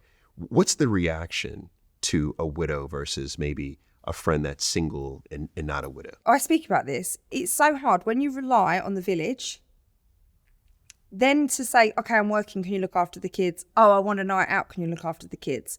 I don't want to take the piss, basically, out of my mum and my auntie and whoever else is going to have the kids. So I never normally go out, but I went out on this night and I remember the date, December 16th. I went on this night out with my two friends. We just went to a local bar and because the girls were like, come on, Kels, come on. And anyway, we get talking to this group of guys. They're footballers. I'm speaking to this one guy. He's really, really nice. Anyway, it's come up in conversation. One of the girls, she said, oh, I'm married. And, oh no, she was going to be married. I'm going to be married. She's married and she's a widow. The guy turned his back on me. He literally went like that. Wow. And I went, don't worry, I didn't kill him. Because I was like, what? Like, what do you want from me? Right. Why do you think he gave you that reaction? Oh, it's weird, isn't it? It's not the norm. What young girl goes out and goes, oh yeah, I'm a widow. My husband's dead. It's just not that normal conversation. But it's like, oh no, we got divorced because we actually didn't get along anymore and I'm actually really horrible and that's why we're not together. Do you know what I mean? It's like, I can't actually control what's happened. If I could control what had happened, Tom would be here and we would be living the rest of our lives together with our children. Yeah. The stigma in society is so interesting. You know, in the research for you coming in here, I started looking at the percentage of men versus women who have been, who their spouses passed, who are in a relationship 2 years later. For men, it's over 50%. So it's between 50 and 65% of men whose spouses pass within 2 years, they're in a committed relationship or remarried. For women, it's only 19%. And I think part of that is because I was in the 19. Yeah. You're a high performer. But part of that is because of what you're saying is that society shuns you. But then also, I think there must be a script in your mind to think, well, maybe I shouldn't. Maybe I shouldn't enter a relationship with someone. I mean, were you thinking this? Also, I could maybe speak on behalf of some of the 19%. Okay. Is you are very vulnerable. I was at my most vulnerable then. Okay. And I made some decisions that maybe weren't my best life decisions. But I was lonely, I was vulnerable, and I'm probably just a bit like, oh yeah, I'm going to do it. Right. Now, let's talk about the decision process a little bit, because we met, I think, about 8 months. It was when you were debating to take the ring off, right? So at that point, that was how long since Tom had passed? No, that was even longer. That was coming on 2 years. That was coming on 2 years. In that time, had you had a relationship in that time? Mm. Okay, so that relationship that you had, you think that wasn't a good decision? Or do you think that was it, you were just in a vulnerable state? It's what I needed at that time. Okay. It's what I needed at that time, or what I thought I needed at that time. All right. But now, so here's where the debate starts, yep. Right? So when we met each other, you were debating on taking off your ring, all right, which was, 2 years yep. After Tom's passing. Now, I distinctly remember that moment because I mean, I'm a part of shows that are considered to be controversial, like Married at First Sight. Yeah. And people all the time come at me on Married at First Sight, but I've never had so many hatred-filled comments than when I was on Lorraine with you. Yeah. And the reason why, you know why I was getting it? Why? I was getting it because I said, if she wants to take her ring off, she can take her ring off. It's like, She said she's ready. And I'm telling you, Kelsey, it was, so if that's what I got, I can't imagine what you receive. What are some of the comments that you get? The comments are literally horrendous. You know, can I read a few? Yeah. Okay. Go for it. All right. I think what'll be interesting is, so I've seen that the comments are typically in one of three categories. Yep. And I think this is a great opportunity for you to address this head on. All right. You tell them. Let's see what you're going to say, Kelsey, on this. All right. Now, these are crude, but I'm sure you've seen. Yeah, these. I've already seen them. Okay. So here's one. This woman, she can't be alone. I think she's one of those people who just can't be by themselves. But is that not allowed? Are you not allowed to not be on your own? I just don't understand. And do you know what? With the person that I met previous, he actually brought so much happiness and laughter into my house, which was not there, because I actually wasn't laughing and I wasn't happy. So then me being like that, should my kids have a life like that? They've not picked this life, have they? You know, I wish we could ask this person, she is the kind of woman who can't be alone. My gut reaction is that human beings were not meant to do life alone. No. Marriage is not for all of us, but not one of us should be alone. So, right, she's not the kind of woman who could be alone. There's no woman or man who should be alone. No. All right, how about this one? Here we go. All right, this is it gets deeper. Oh, it gets deeper. Okay. This one says, everyone deserves happiness, but Kelsey's moved on at lightning speed. This is her second relationship. So they're talking about the new relationship. This is her second relationship since her husband died that I know of. She hasn't been with him long enough to have a baby. I bet Tom's parents are gutted. It's just awful, isn't it? That is just awful. And who puts time on anything? You're talking about? Yeah. Oh, in terms of you haven't been with someone long enough, etc. There's time. There's people that come into your lives. Look, when I first met Tom, I'd broken up with someone 3 months before that. Mm-hmm. Mm-hmm. And also, I am love. I am love. I don't know what Evie says it about me. She's like, you are love. You attract it. You are light. You bring light into people. Right. That's why I run a performing arts school. That's why I am the way I am. That's why I entertain. Do you know what I mean? I'm a lover. Yeah. But one other question. this is from social, but I feel like you've already started to answer this, is naming the baby Parker.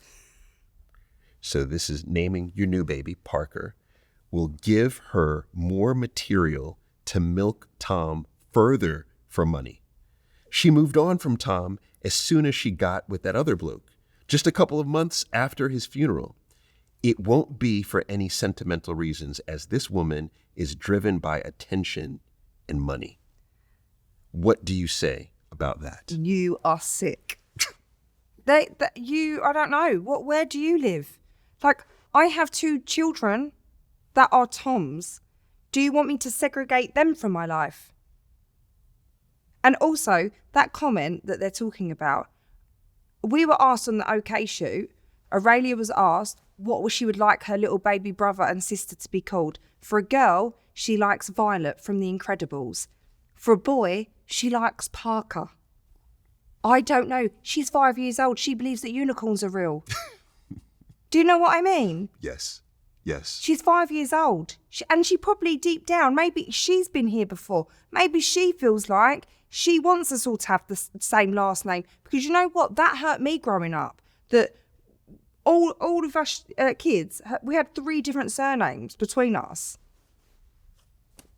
Yeah. Maybe she does intuitively feel that I want the baby to be called Parker somewhere because I don't want my mum now to segregate us and it's the Parkers and then the Lindsays. Right. Do you know what I mean? Right. Well, you know, Kelsey, why do you think so many people are invested in your story? Because they've been on the journey with me. But maybe some people have just got on the train a little bit too late. They were a couple of stops behind, weren't they? Because those that have watched from when me and Tom did our documentary for Stand Up to Cancer and what I went through and what I did, down to tying Tom's shoelaces up for him and whatever else. And like I'm saying, I physically carried him to the toilet when he couldn't walk anymore. I did everything for Tom. Yes.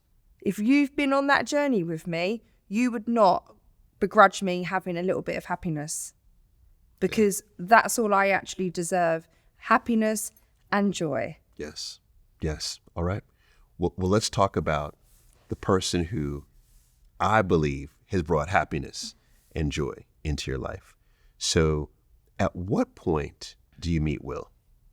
I met Will out, and it's just, again, so weird that I met Will. We got talking, and in Will's head, he's so laid back, Will. He's so chilled. He's so laid back, and he's just having a conversation. Okay. But it was just fireworks between us. And did you talked about being, the stigma around being a widow. Did you feel like that was going to prevent you and Will, or you and anyone, from having a relationship? After the encounter with the guy, yes, I did. I thought, are people going to think this is weird?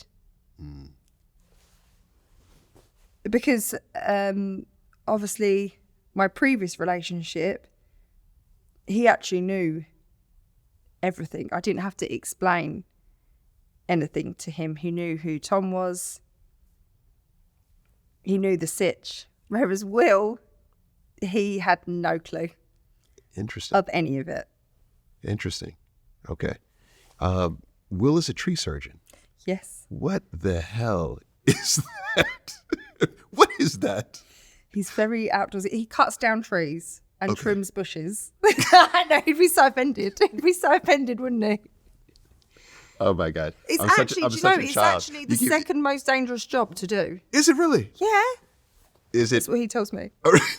No, it is really dangerous. Is it? Obviously, you have to climb. You got the chainsaws. Yeah. I mean, trimming bushes could be dangerous. Yeah. So.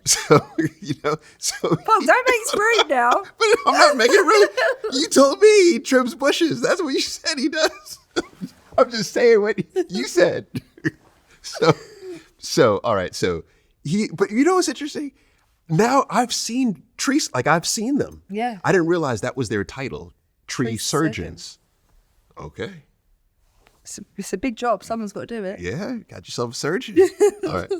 So you're together, right? You're seeing each other.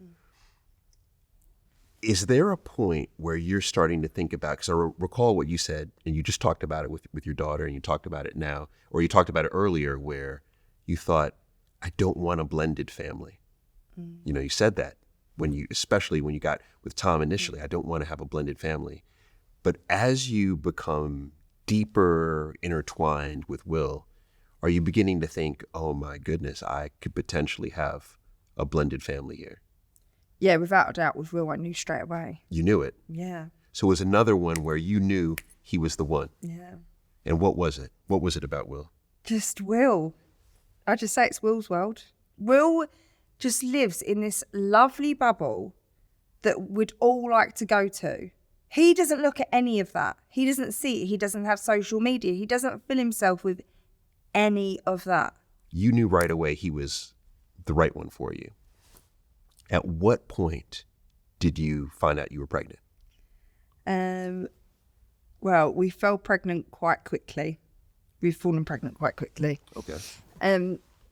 Which again, within like friends and family, a friend said to me, a male friend, he's like, so my best friend's husband, he worries about everything. And I told him, and he went, but what if it doesn't work out? I said, it's not worked out for me. My life hasn't worked out how I thought it was going to work out. Has it? From meeting Tom at 19 to where I am now is not how I thought my life was going to be. So let's not worry. Life can only be what it can be. And I'm on a new journey now to have a child with Will. Yes. And have a blended family. Yes. Yes. We have to talk about this magazine spread. Yes. Because, I mean, this is a big way to announce. This is bold also. This is very bold. And I'm sure you knew going into this announcement that there would be people who would have thoughts, and these would be negative thoughts. Yeah. So what went into your consideration to do this announcement, and what was Will thinking? For me, I have done every part of my journey with okay. So for me, it was only natural that I did this. I celebrated me being pregnant with everyone. And again, financially. Right. Why am I not going to do it? Can I just say thank you for being transparent on this? Because oftentimes I've heard the answer of, well, I just wanted to share the information, but you forget but I'm also getting paid. Yeah. And who does not want to get paid? And people judge you for that, but it's like, I'm sure if someone asked you if you wanted to do a front cover of a magazine and get some money, you would not, nope, sorry, it's not for me. Do not picture me and do not pay me. Mm-hmm, mm-hmm. You're going to say yes, aren't you? So then it's the announcement, you're sharing the journey. You've had been partners with OK for many years, I'm assuming, right? You're also being compensated. But Will, though, is not a public figure. No. So this was a big leap for him. Yeah. There was a lot of talk and discussion whether Will wanted to do it or not. I bet. But I think Will's love for me is he will support me. A lot of people are quoting that he's my cheerleader. Okay. The cheerleader tree surgeon. But he loves the kids, and it was a beautiful photo shoot. And do you know what? I think for him, once he actually done it, it's like pushing yourself out of a comfort zone, isn't it? He really pushed himself out of his comfort zone to do it. He did. He doesn't even like taking pictures with me. Wow. We've just been to Dubai on holiday, and I went, do you actually want to take one picture with me on this holiday? He's like, oh yeah. He's like, all right, I'll do it. Yeah. I'll do it. So he has no regrets. No. Okay. But I would imagine he's getting the same or a level of trolling that you're getting. Will's not getting anything because Will lives in Will's world and he's not seeing any of it. Wow. He has blocked it all out. He doesn't get them. He didn't get the magazine. I came back with the mirror and was like, we're on the mirror. He's like, yeah, I can't look at it. Oh my gosh. But I have to say this too, is I keep talking about, okay, he's getting this trolling, etc. Here are the negative comments, but it does feel like it's overwhelmingly positive. Yes. Is it? I mean, do you feel that way? Yes. I mean, Okay. you've got the negatives. You're going to have the negatives in anything, can't you? But overall, the amount of people that have said, congratulations, you deserve this. And I am probably a joy seeker now. I'm trying to find the joys in life. And having another baby is going to bring us as a family joy. Yes. And happiness. The kids are so excited. I bet. And so the kids are excited. What about the family, right? Because I would imagine you have stayed in contact with Tom's family. That's your family. So what was their reaction? And are they excited? They're so excited. Noreen was so happy. But I get trolled for that. However, I chose to tell Noreen, bearing in mind people were seeing like 2 minutes of my life on Instagram. Okay. And Noreen is Tom's mother? Yeah, Okay. mum. Okay. It's really got nothing to do with anyone else, has it, really? But we are so close. We FaceTime and text all during the week. Without a doubt, we FaceTime every Sunday. And that's probably mainly for me and Noreen to have a catch-up. Because you try and get the kids in it, but again, they're young, aren't they? So me and Noreen have that time. We have that catch-up once a week. Okay. Really? Yeah. Once a week you do a catch. Wow. That's more than a lot of people are talking to their own moms. Yeah. You know what I mean? Wow. Okay. So for Will, your family, but also Tom's family, I understand there's a trip. Yep. Okay. Tell me about this trip. Because I think this trip should put to bed a lot of the negative comments that you're getting. Yeah, we're going camping when the baby's here. Who is? My family, Tom's family, we're all going together. We went last year, but that's the thing, we do loads together. We just all went to Lapland, UK. Tom's family, my family. Like, we're so close. We did a family moon. It's not like Tom's dead and I'm like, right, that's it. I've got a new partner now. Sorry, I can't talk to any of that family. Tom's aunties were in the comments like, oh, I'm so happy for you. I mean, I was so lucky with Tom's family that I've got the most amazing in-laws. Yeah. I mean, you know what's so interesting to me is here was the family that initially you didn't want. You didn't want the blended family because of what? What was the reason when you were a little girl why you didn't want it? Is you felt like you'd be treated differently. Yeah. But now here you have a blended family, the thing that you didn't want. But what you have corrected is that everyone is treated well. Mm. It's one family. It's not a fractioned family. And that's beautiful. And I think it will continue to be like that. Noreen and Nigel, Tom's dad, they are such a massive part of my kids' lives. That's their grandparents. Will loves them. All right, fair enough. One other area that I'd love to get into is spirituality. Mm-hmm. Because you've even said in this discussion that you said Tom was spiritual. You weren't so much. Where do you stand right now? Oh, I'm so deeply spiritual.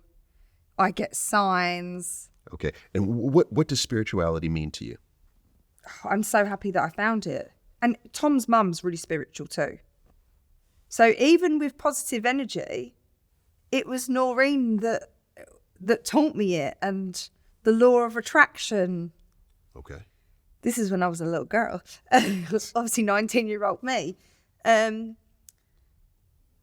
But now the signs, obviously when you see it, as Tom said, I quoted him, once you see it, you can't unsee it. And even now Will's come into the equation and he's living in the house. He sees the signs. Okay. For example, what are the signs? We've had so many.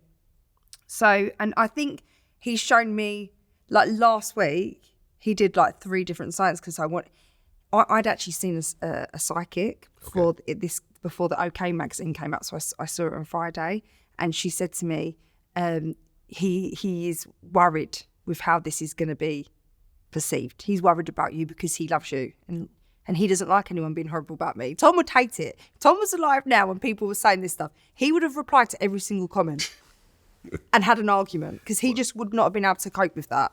People being mean. He wouldn't care about himself, but if you're horrible about me. So last week, I told the kids off for the TVs, right? So they think that they're like in charge of the TVs in the house. Okay. So they're owning what Netflix is on that room. So I said, I'm not having it. We're not having the TVs on. We're going to eat dinner and we're going to talk. Okay.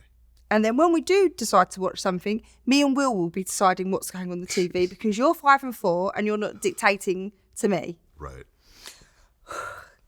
And Tom would have been quite strict with them. I sometimes had to think, what would he have done in this situation?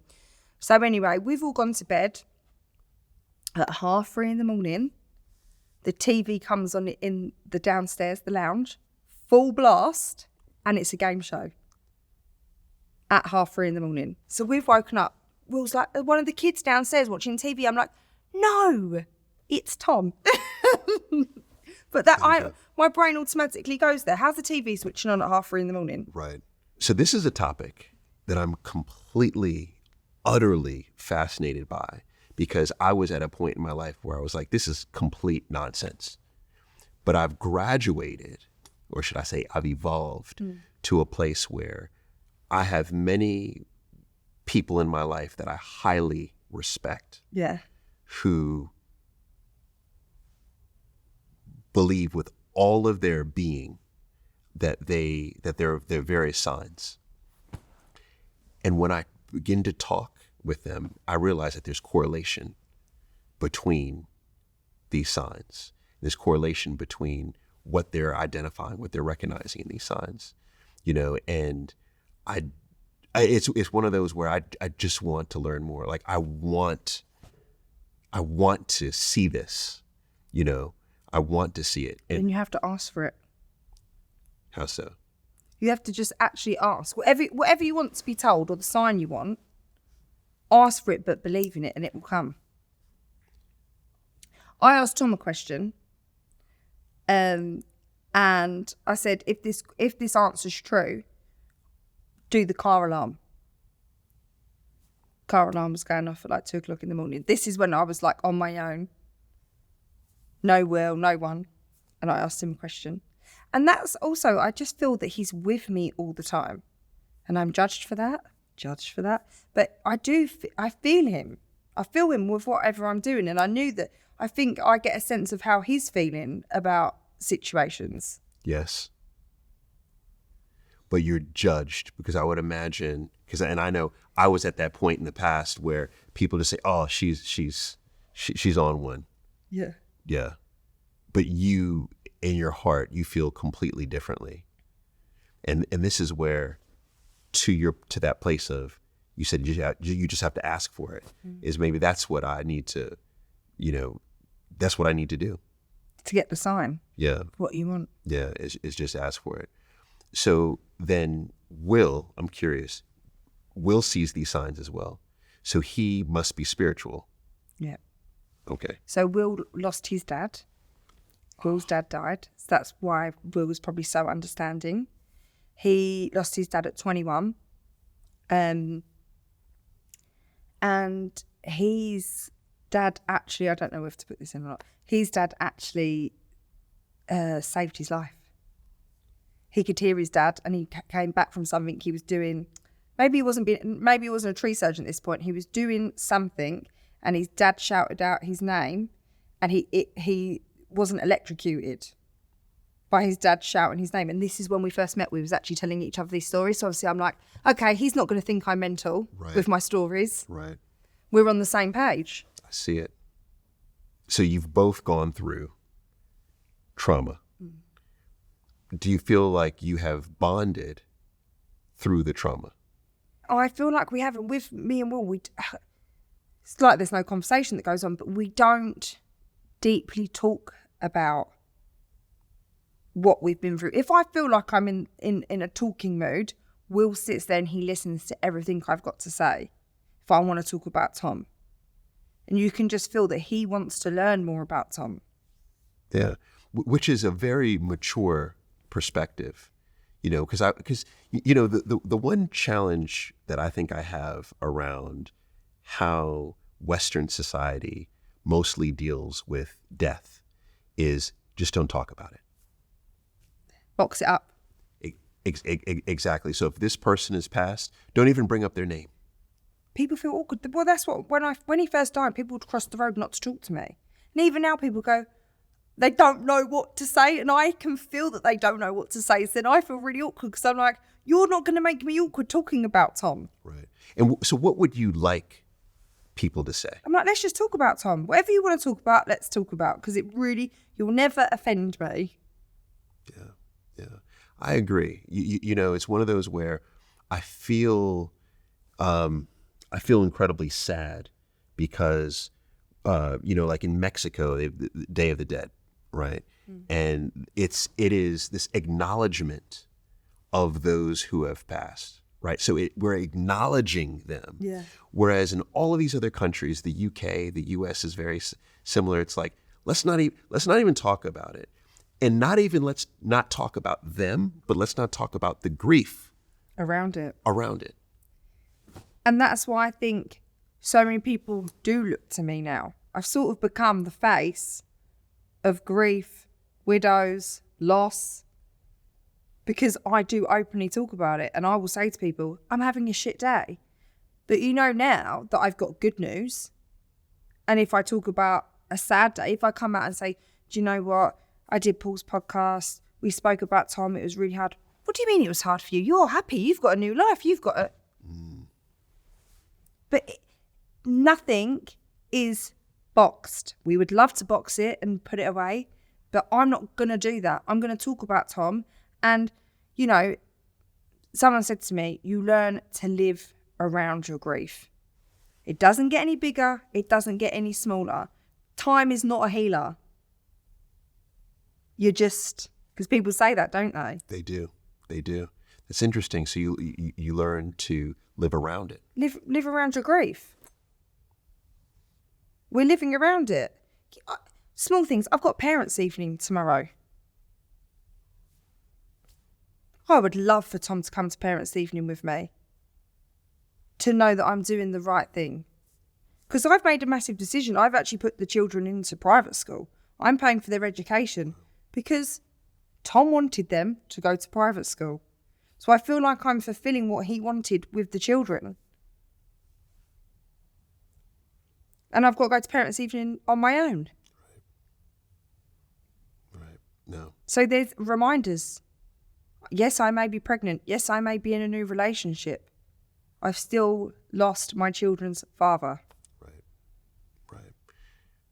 Give you space.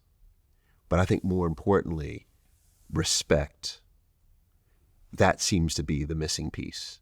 This idea that you can't determine for yourself if you're emotionally stable, if you are ready, and these are things that you can determine, for yourself. What one last question is, today with the children, how do you celebrate Tom's life with the kids? We talk about Tom every single day. Every day? I would say to you, there's not a day that goes by that we don't talk about Tom. Honestly, and I know people probably think, oh, what an exaggeration. We do. Without a doubt. And even if they do something like, oh my God, you remind me of your dad so much. Oh, your dad wouldn't be happy you doing that. I love that. I love it. Because it's keeping his spirit alive. Well, what's quite sad, Paul, and obviously this is what breaks my heart, is you've got to remember, Bodie was 18 months. His whole life was his dad being sick. He didn't get the good Tom. He got his dad with a brain tumour. What's he going to remember of his dad? So I am trying to keep his memory alive for Tom because how much he's going to miss out on for Bodie. And then even when you think with Aurelia, she was 15 months. she still didn't get a long time with her dad, did she? Right. Yeah. It was 15 months when he was obviously diagnosed. But not enough time. No, not enough time. Yeah. Yeah. So now we're trying to build who their dad is. They've got so many videos. They've got so much of me and Tom together. We did YouTube together. They've got so much of their dad, which they're fortunate, aren't they? Yes. Yes. And then also the relationship with the grandparents, Yep. And the family, because the aunties and going on the camping trips and going on the holidays. Like, I think that is where Tom lives, and where they'll always be reminded of their father. That's beautiful. Tom really will is. always be with us. I was making me really emotional again because he's not going anywhere. And I've found a partner that is willing to have Tom in our family and in our lives. And he doesn't want to shut Tom down. He wants him to be there. Just like we talk about his dad. The same way. I have to ask, what is next for you? Because you are a CEO, you're a business woman, So what is next for you? What's on the horizon? Well, I have school fees to pay. So busy.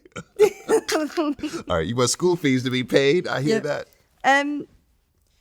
What I found when Tom died, the question I got asked all the time was, how did you tell the kids? And I was very honest. I told the kids, your dad's dead. He's not coming back. There's not really a book out there to reflect that. The books for children are there's an invisible string and you've always tied to that person. Very elusive. Whereas I was very black and white, and I feel like there needs to be that book to tell children about death and loss. Mm-hmm. So a children's book, a grief children's book. Okay. I would like to document this next journey. If that's a TV show. Yes. If that's a YouTube channel. To show people again how I'm going to do this journey. Because again, what you're saying of me being the CEO and whatever, I've learned a lot. And I'm hoping that this birth will be completely different to my last two with everything that I've learned. All right, so two more. Unless you have anything. Do you have anything? Or you're good? You're good. Okay, so when Will heard you were pregnant, what was his reaction? And how's he feeling about the fact that he's going to be a dad? Will cried his eyes out and he was so happy. All he's actually wanted is a child. So he is just over the moon. And he's going to be such a good dad. He's so good with mine. But it's quite funny for him, isn't it? Because he's come in and he's skipped a few stages. So I keep going to him, oh, you wait. You wait. But then when we get to this stage, then he's going to be like, know what I'm doing. Right. I'm like, you wait till you can't go to sleep at night. Yes. But no, that's beautiful that he's so excited. And what I need to be careful about is not being like, I've done this before. We need to enjoy it together. This is our thing that we've created together and we need to enjoy it and bring the children on board. I am, however, worried about Aurelia because she thinks she's going to be the mum. Oh, yeah. I mean, but she has to be. I mean, she's going to be big sis. She so is. So yeah, she has to run things. Yeah, she runs the show as it is. Yeah. Again, that's another person that it's Aurelia's world and we're just the extras in her show. Rightfully so. Rightfully so. Now, when you think back on this conversation that we've had, it has been expansive. What's one thing that you would like everyone to take from this? That life can be tough. Life can be really tough, really shit. But I'm still here. I've got through it. If I've got through something, you can get through it. Love it. All right, so the final question, everyone gets this. It is my favorite Why question. didn't they tell me about the final question? This is but see, you should just hear it and off the cuff, Okay. give us the answer. So you have had some amazing conversations throughout your life. I want you to think about the most memorable conversation that you had. Who was it with? What did you talk about? And what did you learn? Oh, that is such a hard question. It is incredibly hard. Okay, so mine would be, this is pre any problems in my life, Okay. with my mum, and it's a bit of relationship advice, and it would be that you have to learn to accept people for who they are, because you're never going to change them. So if you are with someone, don't think that you're going to get into a relationship and that you are going to change that person, because you can't and you won't. So you just have to accept the person for who they are. And I guess that is through life and any relationship. You shouldn't want to change them. That is what I've learned. Mom was profound. At what age did she tell you that? How old were you? That has probably got to be a conversation when I've been with Tom, being like, oh, she's like, you're not going to ever change him. And I think it is an ongoing conversation, really, that one, because I now have to remind her with Johnny, you're not going to change him, Mum. You have to accept, and it's a bit like the trend. We listen and we don't judge. Yes. You have to accept the person you are with. You're not going to change them. So if you love that person, you want to be with them, you have to accept who they are. Yes. And your acceptance is a demonstration of your love. There you go. All right, that is it. And I'm so sad. I absolutely loved this conversation with Kelsey. And like always, I have a few takeaways. So let me give you my top 3. Number 1, Kelsey was certain she didn't want a blended family, and that belief shaped her values early on. But life doesn't always follow our plans.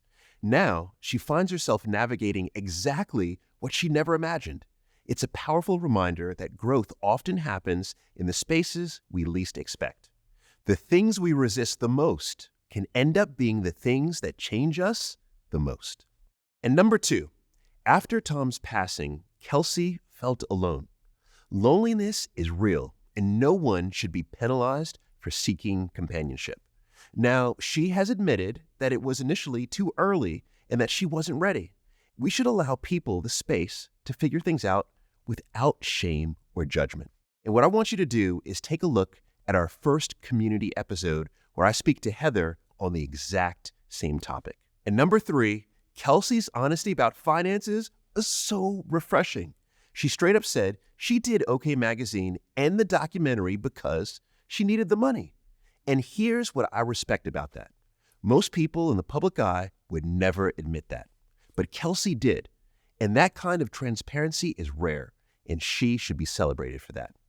Overall, I'm so grateful to Kelsey for sharing her story with such honesty, and I hope you enjoyed this conversation too.